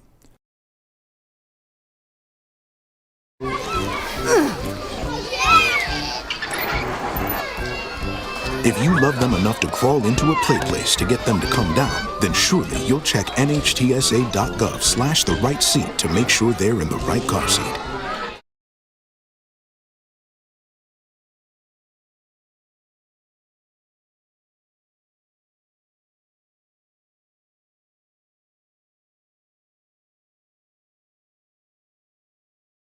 Mahomet-Seymour High School, Jay Harden, Josh Connick getting ready to start the fourth quarter where Lincoln has a precarious 4-point lead, 38-34. Josh, Mahomet's going to have the ball, I believe, to start the fourth quarter, and they've shown the propensity to be very patient and pick the defense apart. Yeah, they Railers with a big third quarter there, Jay. 15 points in the third quarter to grab this 4-point lead. Just controversial to the second quarter for Mahomet. They scored 18 in the second quarter. Out front, Dyer. Dyer left wing, 30 feet from the basket. Dyer to Finley Randolph. Posting Peters in the lane. Carter Selk in the basketball game, running the baseline for Mahomet. Now he'll post free throw line. Eisenman, got to watch him. He's their shooter. And got to watch the baseline as well. Yeah, they took... Eisenman, three off the wing, buried it right in front of the Mahomet student section. It's 38-37. Yeah, the Railers just not getting out on Eisenman quick enough. They've got Bomb out. Nice pass inside to Carson, blocked away by Randolph. Gowan picks it out of there. Out to Cook. Cook going to try and take Peters, goes down the lane, throws up the shot, no good. Hayes, big board, throws it up, no good. Rebound Randolph. Drew Hayes didn't have his feet underneath him. Looks like he might have stepped on somebody's foot. 38-37, the Lincoln lead. 7:07 to go, and now Mahomet's going to try and pull us out even further. Yeah, I've got to get out on Eisenman. Peters, left wing out front, Dyer. Dyer's made a couple of threes. Dyer, Eisenman, there he is again. Eisenman on Cook, going to drive it baseline.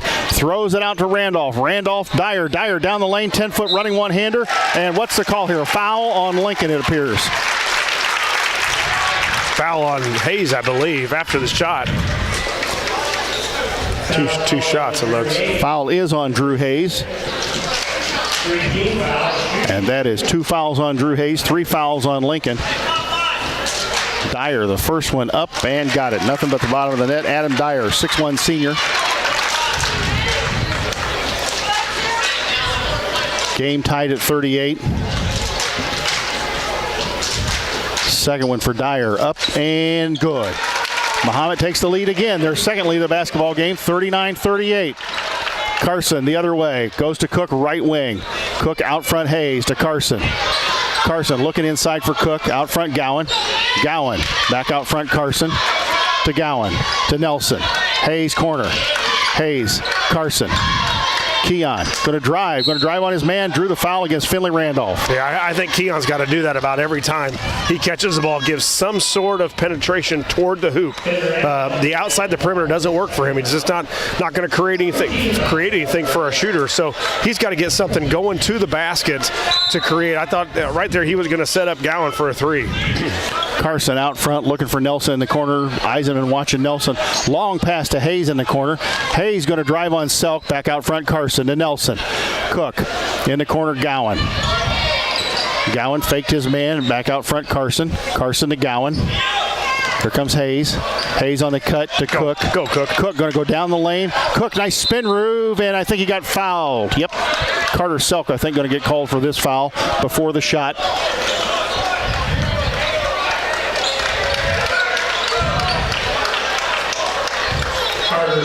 Three team fouls now for Mahomet, both three. Yep. For Mahomet and the Railers. First foul on Carter Selk. Nelson looking inbounds, gets it inbound to Gowan, baseline. Gowan takes the three off the baseline, got it! Oh, big shot. Chris Coyne, State Farm three for Aiden Gowan, left baseline right in front of Lincoln bench. Yeah, and he really guarded pretty well. He kind of looked at the defender, and it's one of those times where, as a defender, you don't really think he's going to shoot it because you've got good position. Get it! Hayes bats it away. Selk. Peters nearly stepped on the baseline. Dyer, another running one-hander, and rolls around and out. Cook, big board. Carson quickly up the floor. Keon pushing the basketball to Gowan. Bivin getting ready to come back in the basketball game. Cook out front, Hayes. Hayes and Nelson. Nelson thought about loading her up. Carson, nice spin move in the lane. Didn't get it against Randolph. Yeah, Keon did a good job. He got there. Just the finish wasn't pretty. I think he was going so fast his momentum kind of carried him away. They go inside to Selk. Selk with three guys on him. Selk kick back out Eisenman out of the corner. Eisenman, he can shoot it. Ball Peters muscled Hayes out of the rebound and threw it away to Nelson. Nelson stepped right in there and took it as Randolph and Cook nearly get tangled up going down the floor. Yeah, need a big basket to get away, make this thing a two-possession game. 41-39, the Lincoln lead. Cook, flash baseline, out front Gowan. Gowan going to go down the lane, little step back, kick out to Nelson, out front to Carson. Hayes, Cook, Gowan to Carson. Carson waiting, and Finn Randolph not really coming out and getting him out front to Cook. To Keon. Keon going to reset the Lincoln offense. There's a ball screen from Cook. Gowan faking the corner. Gowan stop and pop 10-footer. Got it. He's been good from that spot. Boy, a couple of dribble, pull up, and Aiden's guys had at least 2 or 3 of those here tonight. And that's one thing that we haven't seen a lot from him this year. But if he can pump fake, he made the 3 in the corner. Now you pump fake your defender. Just give him a little. He goes up off the ground a little bit. Now you got an open shot. 43-39, under 4 to go here in the basketball game. Gowan's got 10 on the board. Cook, the leading scorer for Lincoln, with 12. Boy, I'm not so sure you don't just leave Randolph out there and let him hold the ball. Keon's out there on him, but I don't think he's going to do a whole lot. Peters. Get it. Thrown away. Carson steps in, takes it. Here comes Carson. 1-on-3. Carson throws to Nelson. Ball off his hands, and Carson chases it down. And it looks like Coach Al called a timeout. I don't mind the play. Not a bad play. Both guys running. Could have probably been a bounce pass. I mean, maybe a little bit easier. Remember, you've got to give Nelson a really good pass for him to score. He's not a guy that finishes in transition a whole lot, but I still like the aggressiveness there. 30-second timeout taken by Lincoln. Again, many of our fine sponsors: Carpet House, Lincoln Heating and Cooling, Lincoln Printers, Capsil, Community Action Partnership of Central Illinois, Grau Incorporated, Schneider Chiropractic, Eaton Corporation, of course, Town & Country Bank, a proud sponsor of Lincoln Railer basketball. At Town & Country Bank, our mission is to help empower the financial well-being of our communities, one person at a time. 4-point lead, still a lot of time to go in this basketball game, Josh. Yeah, it becomes less of time, if that makes sense, because of the shot clock. We're used to the shot clock a little bit, so you're even more worried about it when the shot clock, because you've got to give it up. But now you can run a minute 15 off. It's obviously not the way, and a lot of times that doesn't work out very well for you when you try to do that. But you have the opportunity to. Now, sometimes, and we've seen this on the Lincoln side of the floor too, sometimes playing at a slow pace offensively can work against you when you're down, because you run off a lot of time yourself trying to get that great shot that you want to have. But Mahomet's been able to get great shots against us tonight. Yeah, they've been a little bit harder to come by in the second half. I think the Railer defense has been a little bit better here in the second half, but we'll hopefully get a basket here and continue. Cook in the lane against Baum, thought about spinning, back out to Gowan. Gowan, 10-foot stop, up and no good. Short that time. Finn Randolph the rebound. 3:19 to go in a basketball game. We told you, Mahomet just kind of hangs around there, just kind of hangs in there, plays at their pace. Yeah, they're not hurried, not rushed at all right now, too. So I don't know that they've got a lot of experience out there from a year ago, but they sure look like it. A little bit different offensive look from them, almost a 2-1-2 set. Running two guys down on the baseline. Finn Randolph, a long three. Hadn't seen him take one of those, and Bibbin comes out of there with it. I'm not sure that's a shot Coach Bosch wanted, but good thing for the Railers, we had a couple guys underneath the board to grab it. 2:44 to go in the basketball game. Carson out front. Carson to Gowan. Cook was posted in the middle, had an open spot, didn't get it to him. Cook, left corner. Carson, as Bibbin flashes in the middle. Out front, Gowan. This is a lineup, too. I think if the Railers elect to hold the ball a little bit longer, definitely the lineup that they can handle it with. Hayes can handle a little bit, Gowan with some quickness, and Biven also. If we want to try to hold it for a while, we might be able to do it with this lineup. And the thing is, they have plenty of fouls to give before we get to the bonus. Out front, Gowan. Gowan to Cook. Cook, 2:07 to go in a basketball game. Cook and now Mahomet picks up the defense, and Selk knocks down Hayes. Here comes Baum the other way, layup, got it.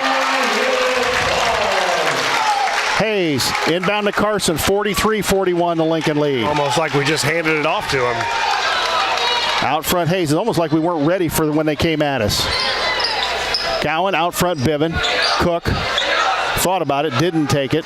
Gowan, handoff to Cook. Cook, 17-footer, got it. Ooh, made up for it. Ooh, that one rolled in. Peyton Cook, give him 14. A minute 32 to go. Big basket. 45-41 the Lincoln lead. Mahomet still in the backcourt, still in the backcourt, still in the backcourt, still in the backcourt. Wish we had the shot clock up there to see if that was 10 seconds. Dyer out front, and now Mahomet goes into kind of a 1-3-1 set. Looks like they may run Selk baseline, and Ryan Bosch going to take a timeout here with a minute 12 to go. Looks like he's got 3 left before that, so now 2 timeouts left for Mahomet. Coach Al with 3. Both teams with 3 fouls on the game. So you'd like to get this, even if you're the Railers or Mahomet. I think you, as a team, you want to get a little closer to 7, right? I mean, so if you have that, if you have to do it or you have to foul, you need to be closer where it's boom, foul or 2 fouls, and and the other guys are in the bonus. Because if you're 3, now you've got to waste a little bit more time to get to that bonus if needed. So you might see that by Mahomet, especially if the Railers get a stop here. Just got a text from a friend. The final SHG 72, MacArthur 58. A 14-point win for SHG at Jim Bell's Gymnasium tonight. So that hands Decatur MacArthur their first loss, and SHG in the driver's seat for the Central State 8 right now. Yeah, I'm sure that was a a very fun atmosphere to be in over in Springfield. Two of the top teams. Well, I think SHG might be the top team in 3A, or at least 1 or 2 or 3 of them. Did you see the schedule for SHG, by the way? They're playing non-conference games. They had one up in Chicago that got snowed out by weather. And then I think they have one tomorrow, and I can't remember. Oh, the Highland Shootout, they're playing in it. And it seems to me they're playing in some type of shootout down in Florida. Yeah, I saw that too. How come we can't get Coach Al to get us a trip to Florida, doggone it?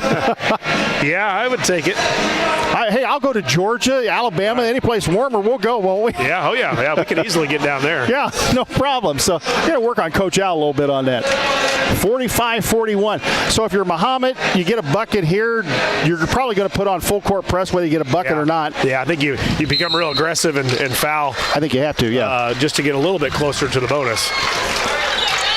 Lynch the basketball out front. Dyer. A minute 8 to go, but you don't want to take too long to score, I wouldn't think. They brought Braun back in, too. He's been on the bench forever. Yep. He's been their hot man. He's got 16. Lob play to Dyer. Didn't get it. Battle for the rebound. Ball, Hayes has got it. Oh, wow. What a Railers escape a...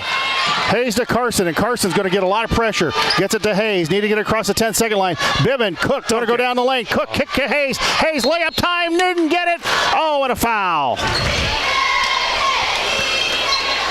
I see it all the time. I don't think guys, kids, players use the bankboard enough on straight-on shot. My dad used to get mad at me when I was younger, so I started doing it because I got tired of him yelling at me all the time. But it's there. Just kiss it off the glass. You got a great run, a great look at it. Easy shot right off the glass and let it go in. You see it all the time. Guys trying to just get it over the front of the iron. They'll end up short, or they do a finger roll, hits the back of the iron, comes back out. Hayes made the first one. Gowan with a big rebound off the free throw. Hayes made one free throw, so it's 46-41. Now protect the ball. Mahomet-Seymour is going to come hard. Hayes, Biven, and Hayes got fouled out front. And are they going to call the foul? Did Biven get fouled too? It looks like it. Boy, what a tough spot to take the ball out of bounds to. Right in front of the Railer bench. You've got about 6 feet to out of bounds on the baseline, and you got a bunch this way, but you sure don't want to throw the ball this far because if it gets stolen, it's almost a guaranteed layup. Yep. Biven's going to have bomb on him. Eisenman's going to guard Carson, and they're trying to set picks to get the ball inbounds. Having struggle, inbound to Biven. Biven got fouled by Eisenman, and they're fouling in a hurry, and that should be, I think, 6 fouls on them, Josh. We were unfortunate there. It looked like we were really harassed there and got it into Biven. Biven did a good job of securing it. Again, the Railers now taking the ball underneath the basket, so a little bit more. You've got a few more plays here. Yep. Out front to Carson. Still got a foul here, Mahomet. Carson way out front, and they grab a hold of his jersey. And that will be team foul number 7. Keon Carson, 5'6" junior, going to go to free throw line. 46-41, the Lincoln lead. 30.3 seconds to go in the basketball game. Big free throws for the junior as he steps to the line. Keon with 4 points here on the night.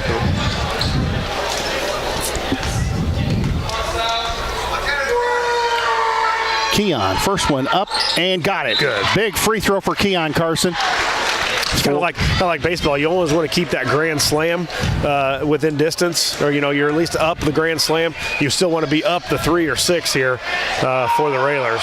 Keon eyes it. Got them both. 48-41, the Lincoln lead. 30.3 seconds to go. Timeout on the floor. It will be a full timeout. Josh and I will go and keep it right here. So full timeout, 30.3 seconds to go. 7-point lead means you got a 3-possession game minimum, Josh. Well, and 2 now, if you're Lincoln, you've only got 3 fouls. If you let them dribble it up, if you get a couple seconds up, 5-6 seconds as they dribble it up, foul them, right? And then let them take it out again. Then you can go do it again. I wouldn't do any more past 5. But you've got 2 of those to get there with only 3 team fouls for the Railers. So if as many times as they can take it out and they got to throw it back court to burn a little more time is what you want to do. 48-41, the Lincoln lead. Boy, it's always a tough game when we come over here to Mount Zion, Mahomet. It is always a tough game in this field house. They're just a team that plays you very tough, no matter how much talent they do or don't have on the floor, Josh. It's a well-coached team, and boy, they defend us just about as well as anybody. Yeah, and they tend to shoot it better here. as most teams do. But Eisenman's got off for a couple. Braum, I don't know what happened to him in the second half. He had 12, I think, at the first half. He really didn't play a whole lot. I think he started the half, and then they took him out forever. I don't know if he'd gotten a little banged up or sick or what, but he just finally came in. And he was never in foul trouble. He's only got one on the board, and they really have not had anybody in foul. Neither team's got anybody in foul trouble. Right. So Mahomet, the length of the floor to go, 30.3 seconds to go. The Lincoln lead is 7. They go inbounds to Dyer, to Lynch, to Baum. And they're eating up time, getting it up the floor. Lynch. Now I'd go foul. Baum. Not now. Eisenman, long cross-court pass to Dyer. Dyer out front to Lynch. Railers doing a pretty good job defense. Dyer, the long three. And oh my goodness. Foul, I think, on Bivin on the 3. Yep, foul was on Bivin. I thought he blocked the shot, or at least altered it. But apparently got a piece of the arm. So Dyer's going to go to free throw line with 3 free throws. First one got it up and good. 48-42, 14.9 seconds to go.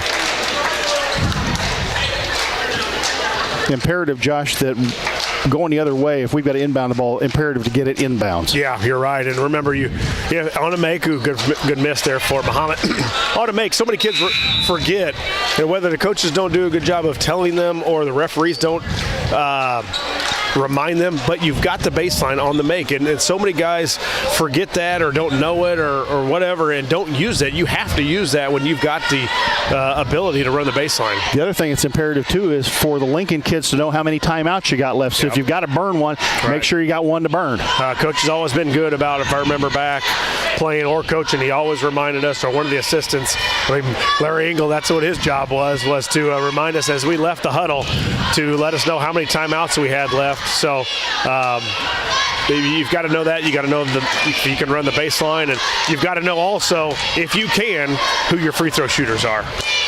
Again, we'll set the scene for you. Lincoln up 48-42. Dyer's going to have one more free throw at the free throw line. Yeah, and again, you got to rebound. I think we gave up several times last in Collinsville off a free throw. We gave up several offensive rebounds. I think maybe 3 possessions in a row, and I'm not so sure we didn't do that to O'Fallon. We did as well. So if I remember right, Gowan, I think, had one off a free throw, and I think Hayes had one. Yeah. So you've got to watch that. They're going to have Eisenman and Peters at the free throw line. I'm a little surprised they didn't put Baum at the free throw lane for the muscle in there to try and get this rebound. Yeah, they took him out. So Dyer's going to make the third free throw. Made 2 of the 3. Got it inbounds to Carson. Now Carson's going to get hounded in the backcourt. They're going to foul him again. Another big free throw coming up here for the 5'6" junior. Just a couple seconds burned off the clock. 12.3 on the clock now. Keon Carson with 1 in bonus at the free throw line. And it looks to me like they're going to try and, if they're going to foul somebody, it's going to be him, Josh. Yeah, they're first available, looked like to me. And a little surprised maybe Coach didn't throw in Nelson there on the press break to get him a chance to get the ball and make some free throws. Carson missed the free throw. Randolph nearly walked with the basketball. Randolph quickly in the corner. Dyer, 3 out of the corner. Up and no good. Rebound, Gowan. Gowan out of there quickly up the floor. And the clock's going to run out, and Lincoln is going to win this basketball game by a score of 48-43. Again, 48-43, the final here from Mahomet-Seymour. Railers go to 13-3, 5-1 in the Apollo. Mahomet drops to 6-7, 3-3 here in the Apollo. We're going to send it back to the WLCN studios for a 2-minute timeout. When we come back, we will have the Grau Incorporated Schneider Chiropractic post-game show. You've been listening to Railer Basketball on WLCN 96.3 FM. Whether you're buying or selling your home, the brokers of Me Realty will work with you to get the deal done. As one of Central Illinois' top producing offices for decades, Me Realty has the experience to guide you through the process. You want results? Call the brokers of Me Realty at 217-735-5424, stop by the office at 602 Keokuk Street in Lincoln, or check out local listings online at merealty.com. Culver's is a family restaurant. To me, that means being the place that puts a smile on everyone's face. We're famous for our cooked-to-order butter burgers and frozen custard made daily inside our restaurants. But we've always believed more menu options mean more ways to brighten your day. We source the finest chicken to bring you our tenders and chicken sandwiches. And our cheese curds. They're a Wisconsin tradition we're proud to share with you. So take the next meal shift off and let us take care of you.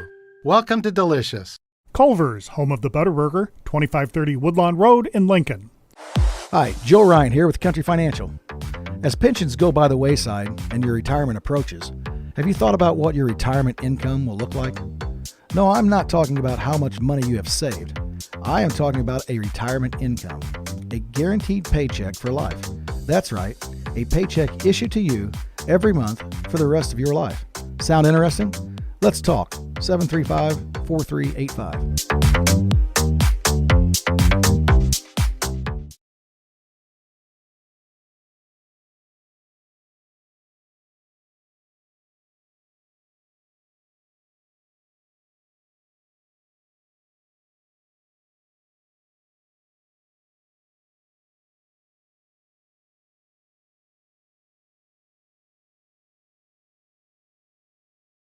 Back at Mahomet-Seymour High School, Jay Harden and Josh Komnick with the Grau Incorporated Schneider Chiropractic postgame show. And Josh, the Lincoln locker room probably wasn't very happy at halftime.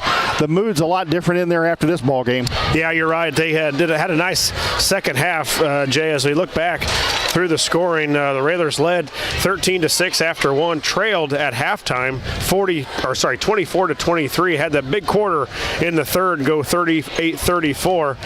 And did enough scoring in the fourth to big out that victory. So good second half, better defense, although we gave up way more than our average, 43. We're coming in averaging about 31 given up, which is that's going to happen at 31. I don't know that's going to stay there for much longer, but you give up 38, 40, 41, somewhere around there. You like your chances. The Railers scored enough. Some big free throws down the stretch by Keon. And I thought Gowan had probably his best game of the season as far as from the scoring aspect. He hit some big-time jump shots, a couple of threes for him. And I thought he was good, especially in the second half. Josh, that second unit of three that we talk about that comes in the basketball game of Gowan, Nelson, and Hayes gave this team a big lift tonight on both the offensive and defensive end. Yeah, you're right. Nelson with some big threes. I think he had 9 to end the game, all on three-pointers, and hit a big one there in the second half. And we talked about Gowan. Hayes with a nice move. I believe he had a nice post move in the second half underneath. He also got fouled on a drive where I think he made 1 or 2 from free throw line. Then Gowan got the rebound on the free throw. So nice job by the Railers. Needed warm, hot in here. Haven't played for a week. Got another game tomorrow. It's nice to get those guys in and get some quality minutes off your bench, as the Railers really have done a good job of that all year long. I think we saw more focus and more energy in the second half than we saw in the first half from this team. I saw a lot less standing around. There were times we made Mahomet a little more uncomfortable in the second half than they were in the first half. The first half, they were really able to pick the defense apart. Yeah, they did. We kind of stood around and let them stand around and pick us apart like a quarterback with a ton of time back there in the pocket. And Braum was kind of the culprit of that for us, or for against us anyway, and they went away from him in the second half. But yeah, we were much more active. We had our hands up. We rebounded the ball a little bit better. They looked a little more nervous, I thought, or you said maybe uncomfortable again in the second half, which led the Railers to the victory. Win number 1,897 in the school's history against 949 defeats. And Coach Al gets victory number 920 in his storied career. In his 33rd season here at Lincoln Community High School, Coach Al has now won 761 games against 240 losses. So quite the career for Coach Al. And again, the school keeps marching toward yet another milestone victory, 1,900 on the horizon. And tomorrow will be a very tough basketball for this team for this team to recover from tonight's game, to have to go and play in a hostile environment against a team that I know Blake Turner loves to beat, Lincoln.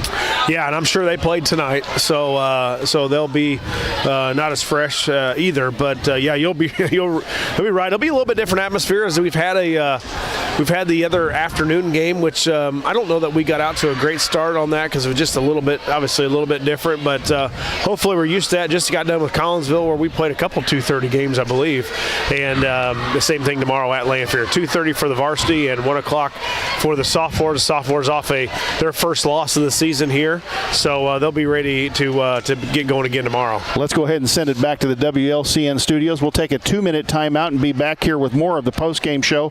You're listening to Railer Basketball on WLCN FM 96.3.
The victorious Lincoln coach, Neil Alexander. Coach, thanks for joining us on the postgame show. First thing we got to tell you is U-High beat Lanphier tonight in the Central State 8. So they'll be coming off a loss. You're coming off a victory as you go into Lobernica Gymnasium tomorrow afternoon. Well, anytime you play Lanphier and Lincoln, you can just throw out the records and everything else. It'll be a battle from tip to the end, I'm sure. So.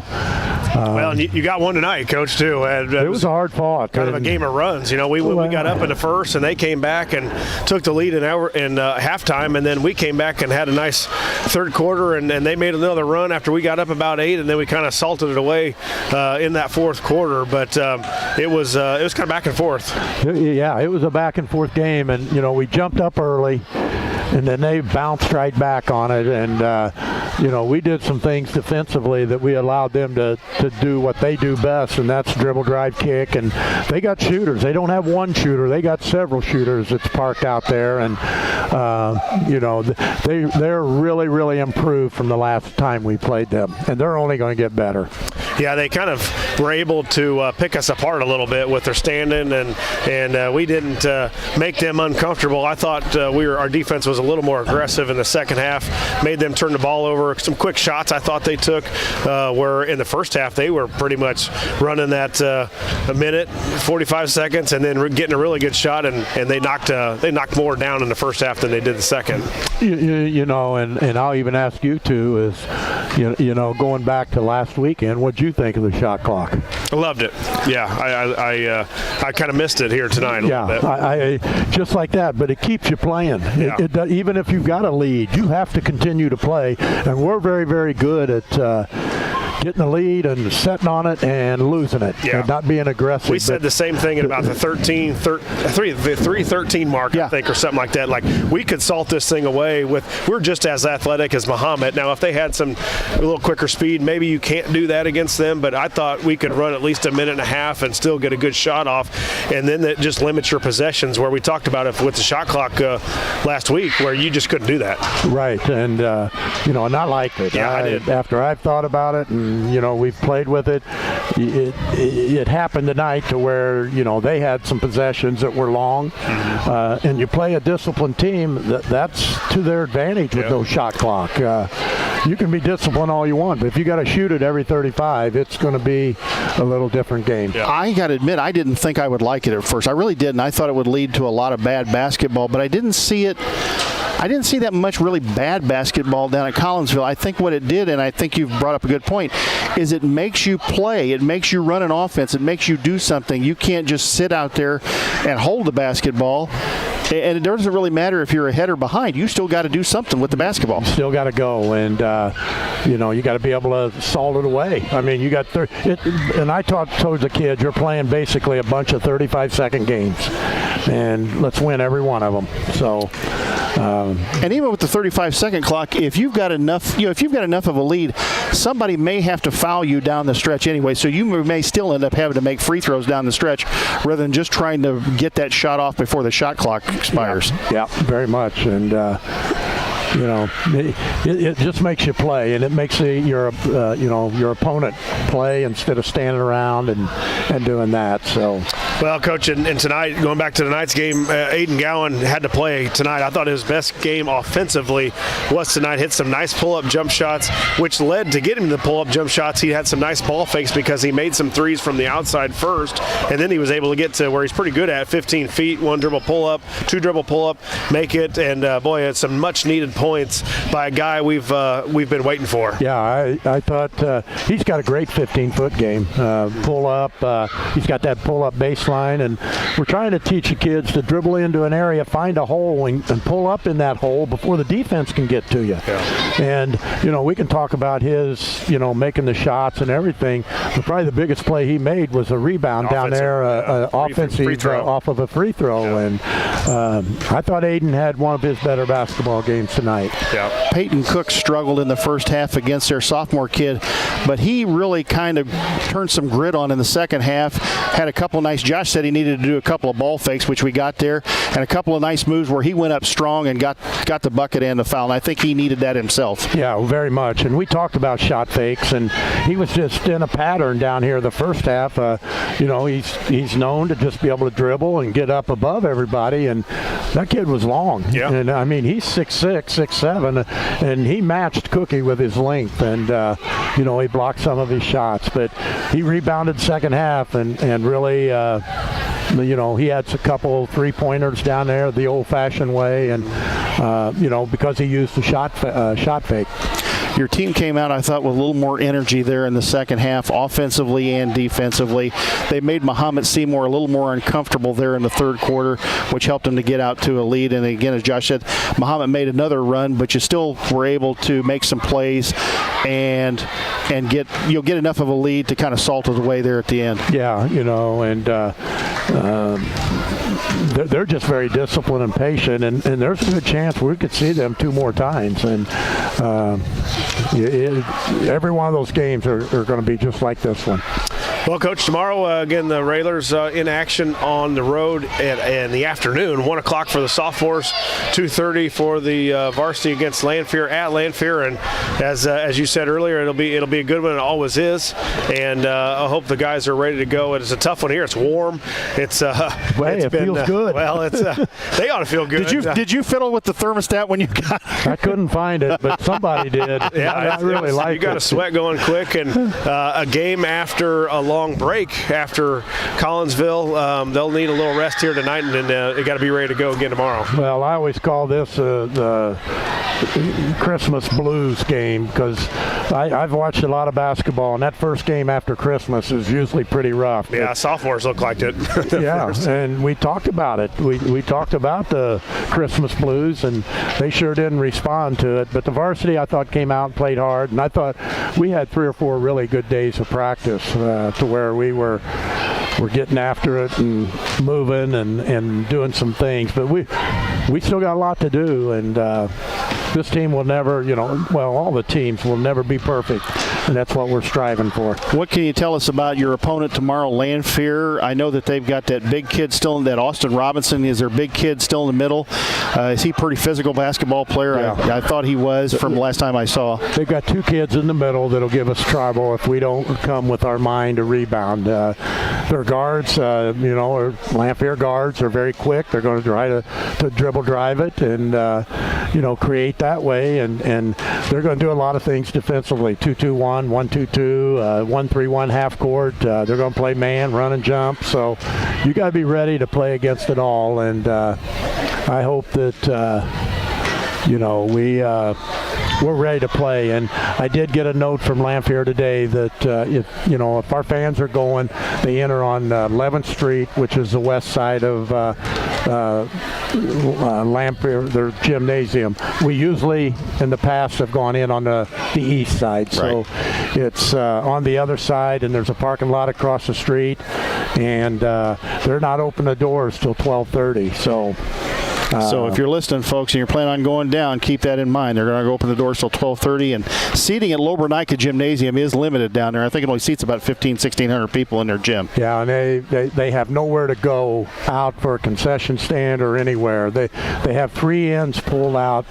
The west end, the bleachers are not pulled out, so they are limited on what they do have, and they'll be playing in a brand new gym next year. And when you go down there, it's going to be daylight. You're going to be able to see Memorial Stadium. They've completely redid it.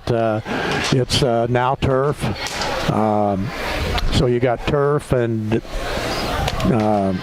they've got locker rooms out there. The new gym is almost right next to the Memorial Stadium, and they're redoing their whole school. But I think they put priorities on their athletic facilities to get them done real quick so they can not miss a beat, playing at home and on the road. Well, and you've done some work on our own athletic facilities there back in Lincoln. Royas is in excellent shape, and I see that Mike Curry Field has got artificial turf now.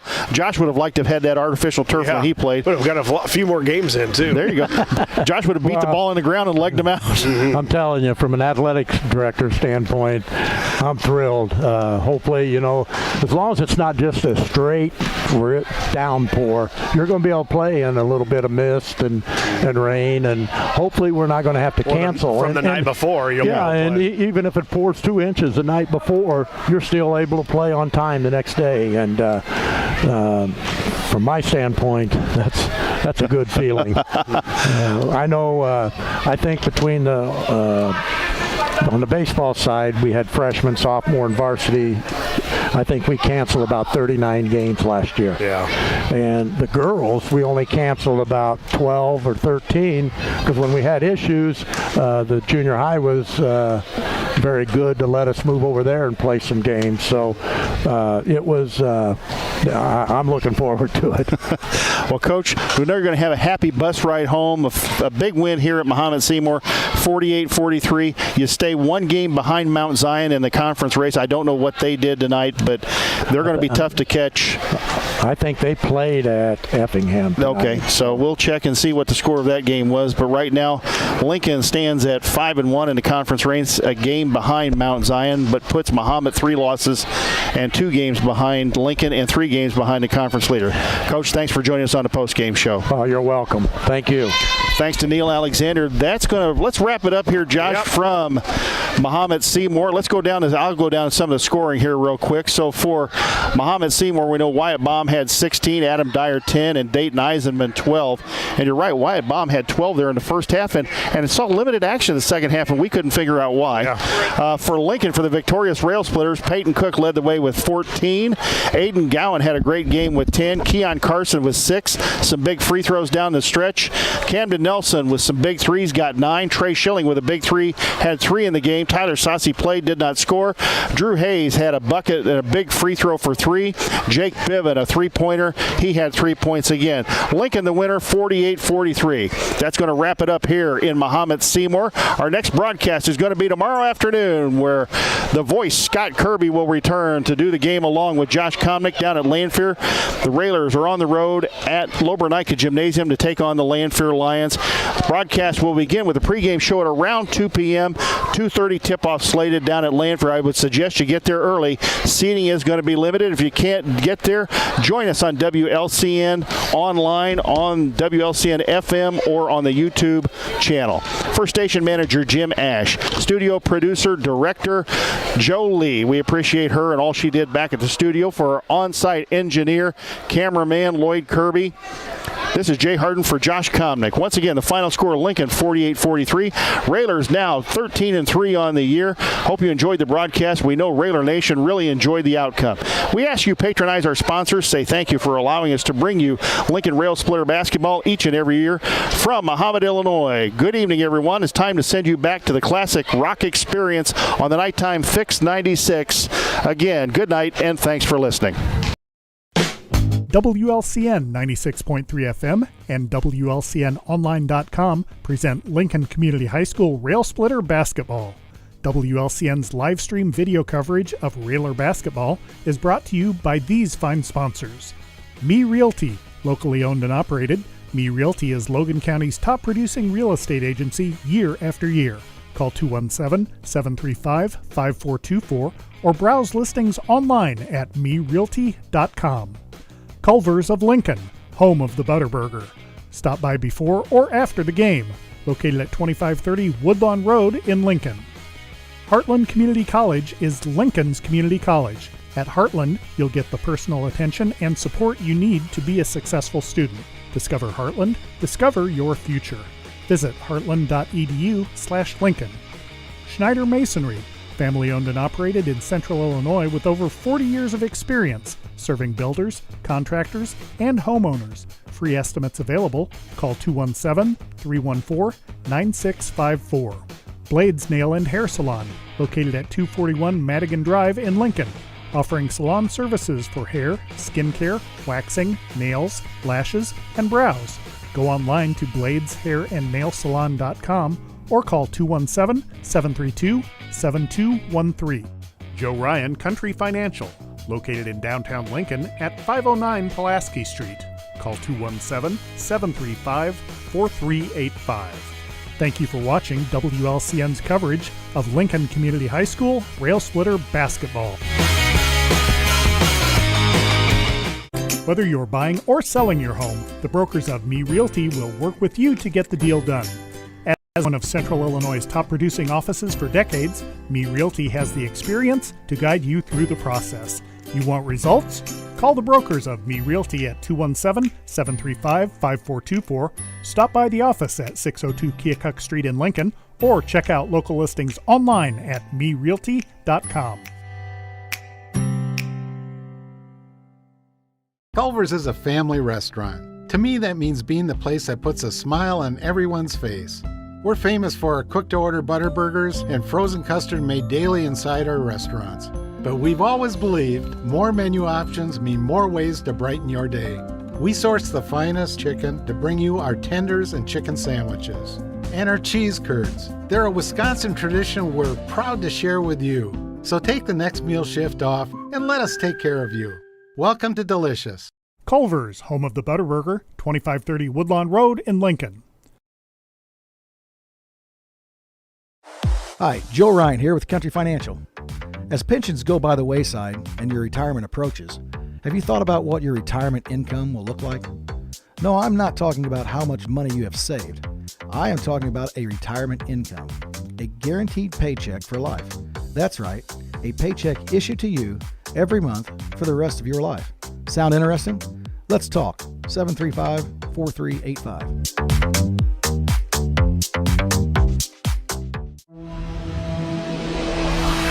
The preceding program is a presentation of WLCN 96.3 FM and WLCNonline.com.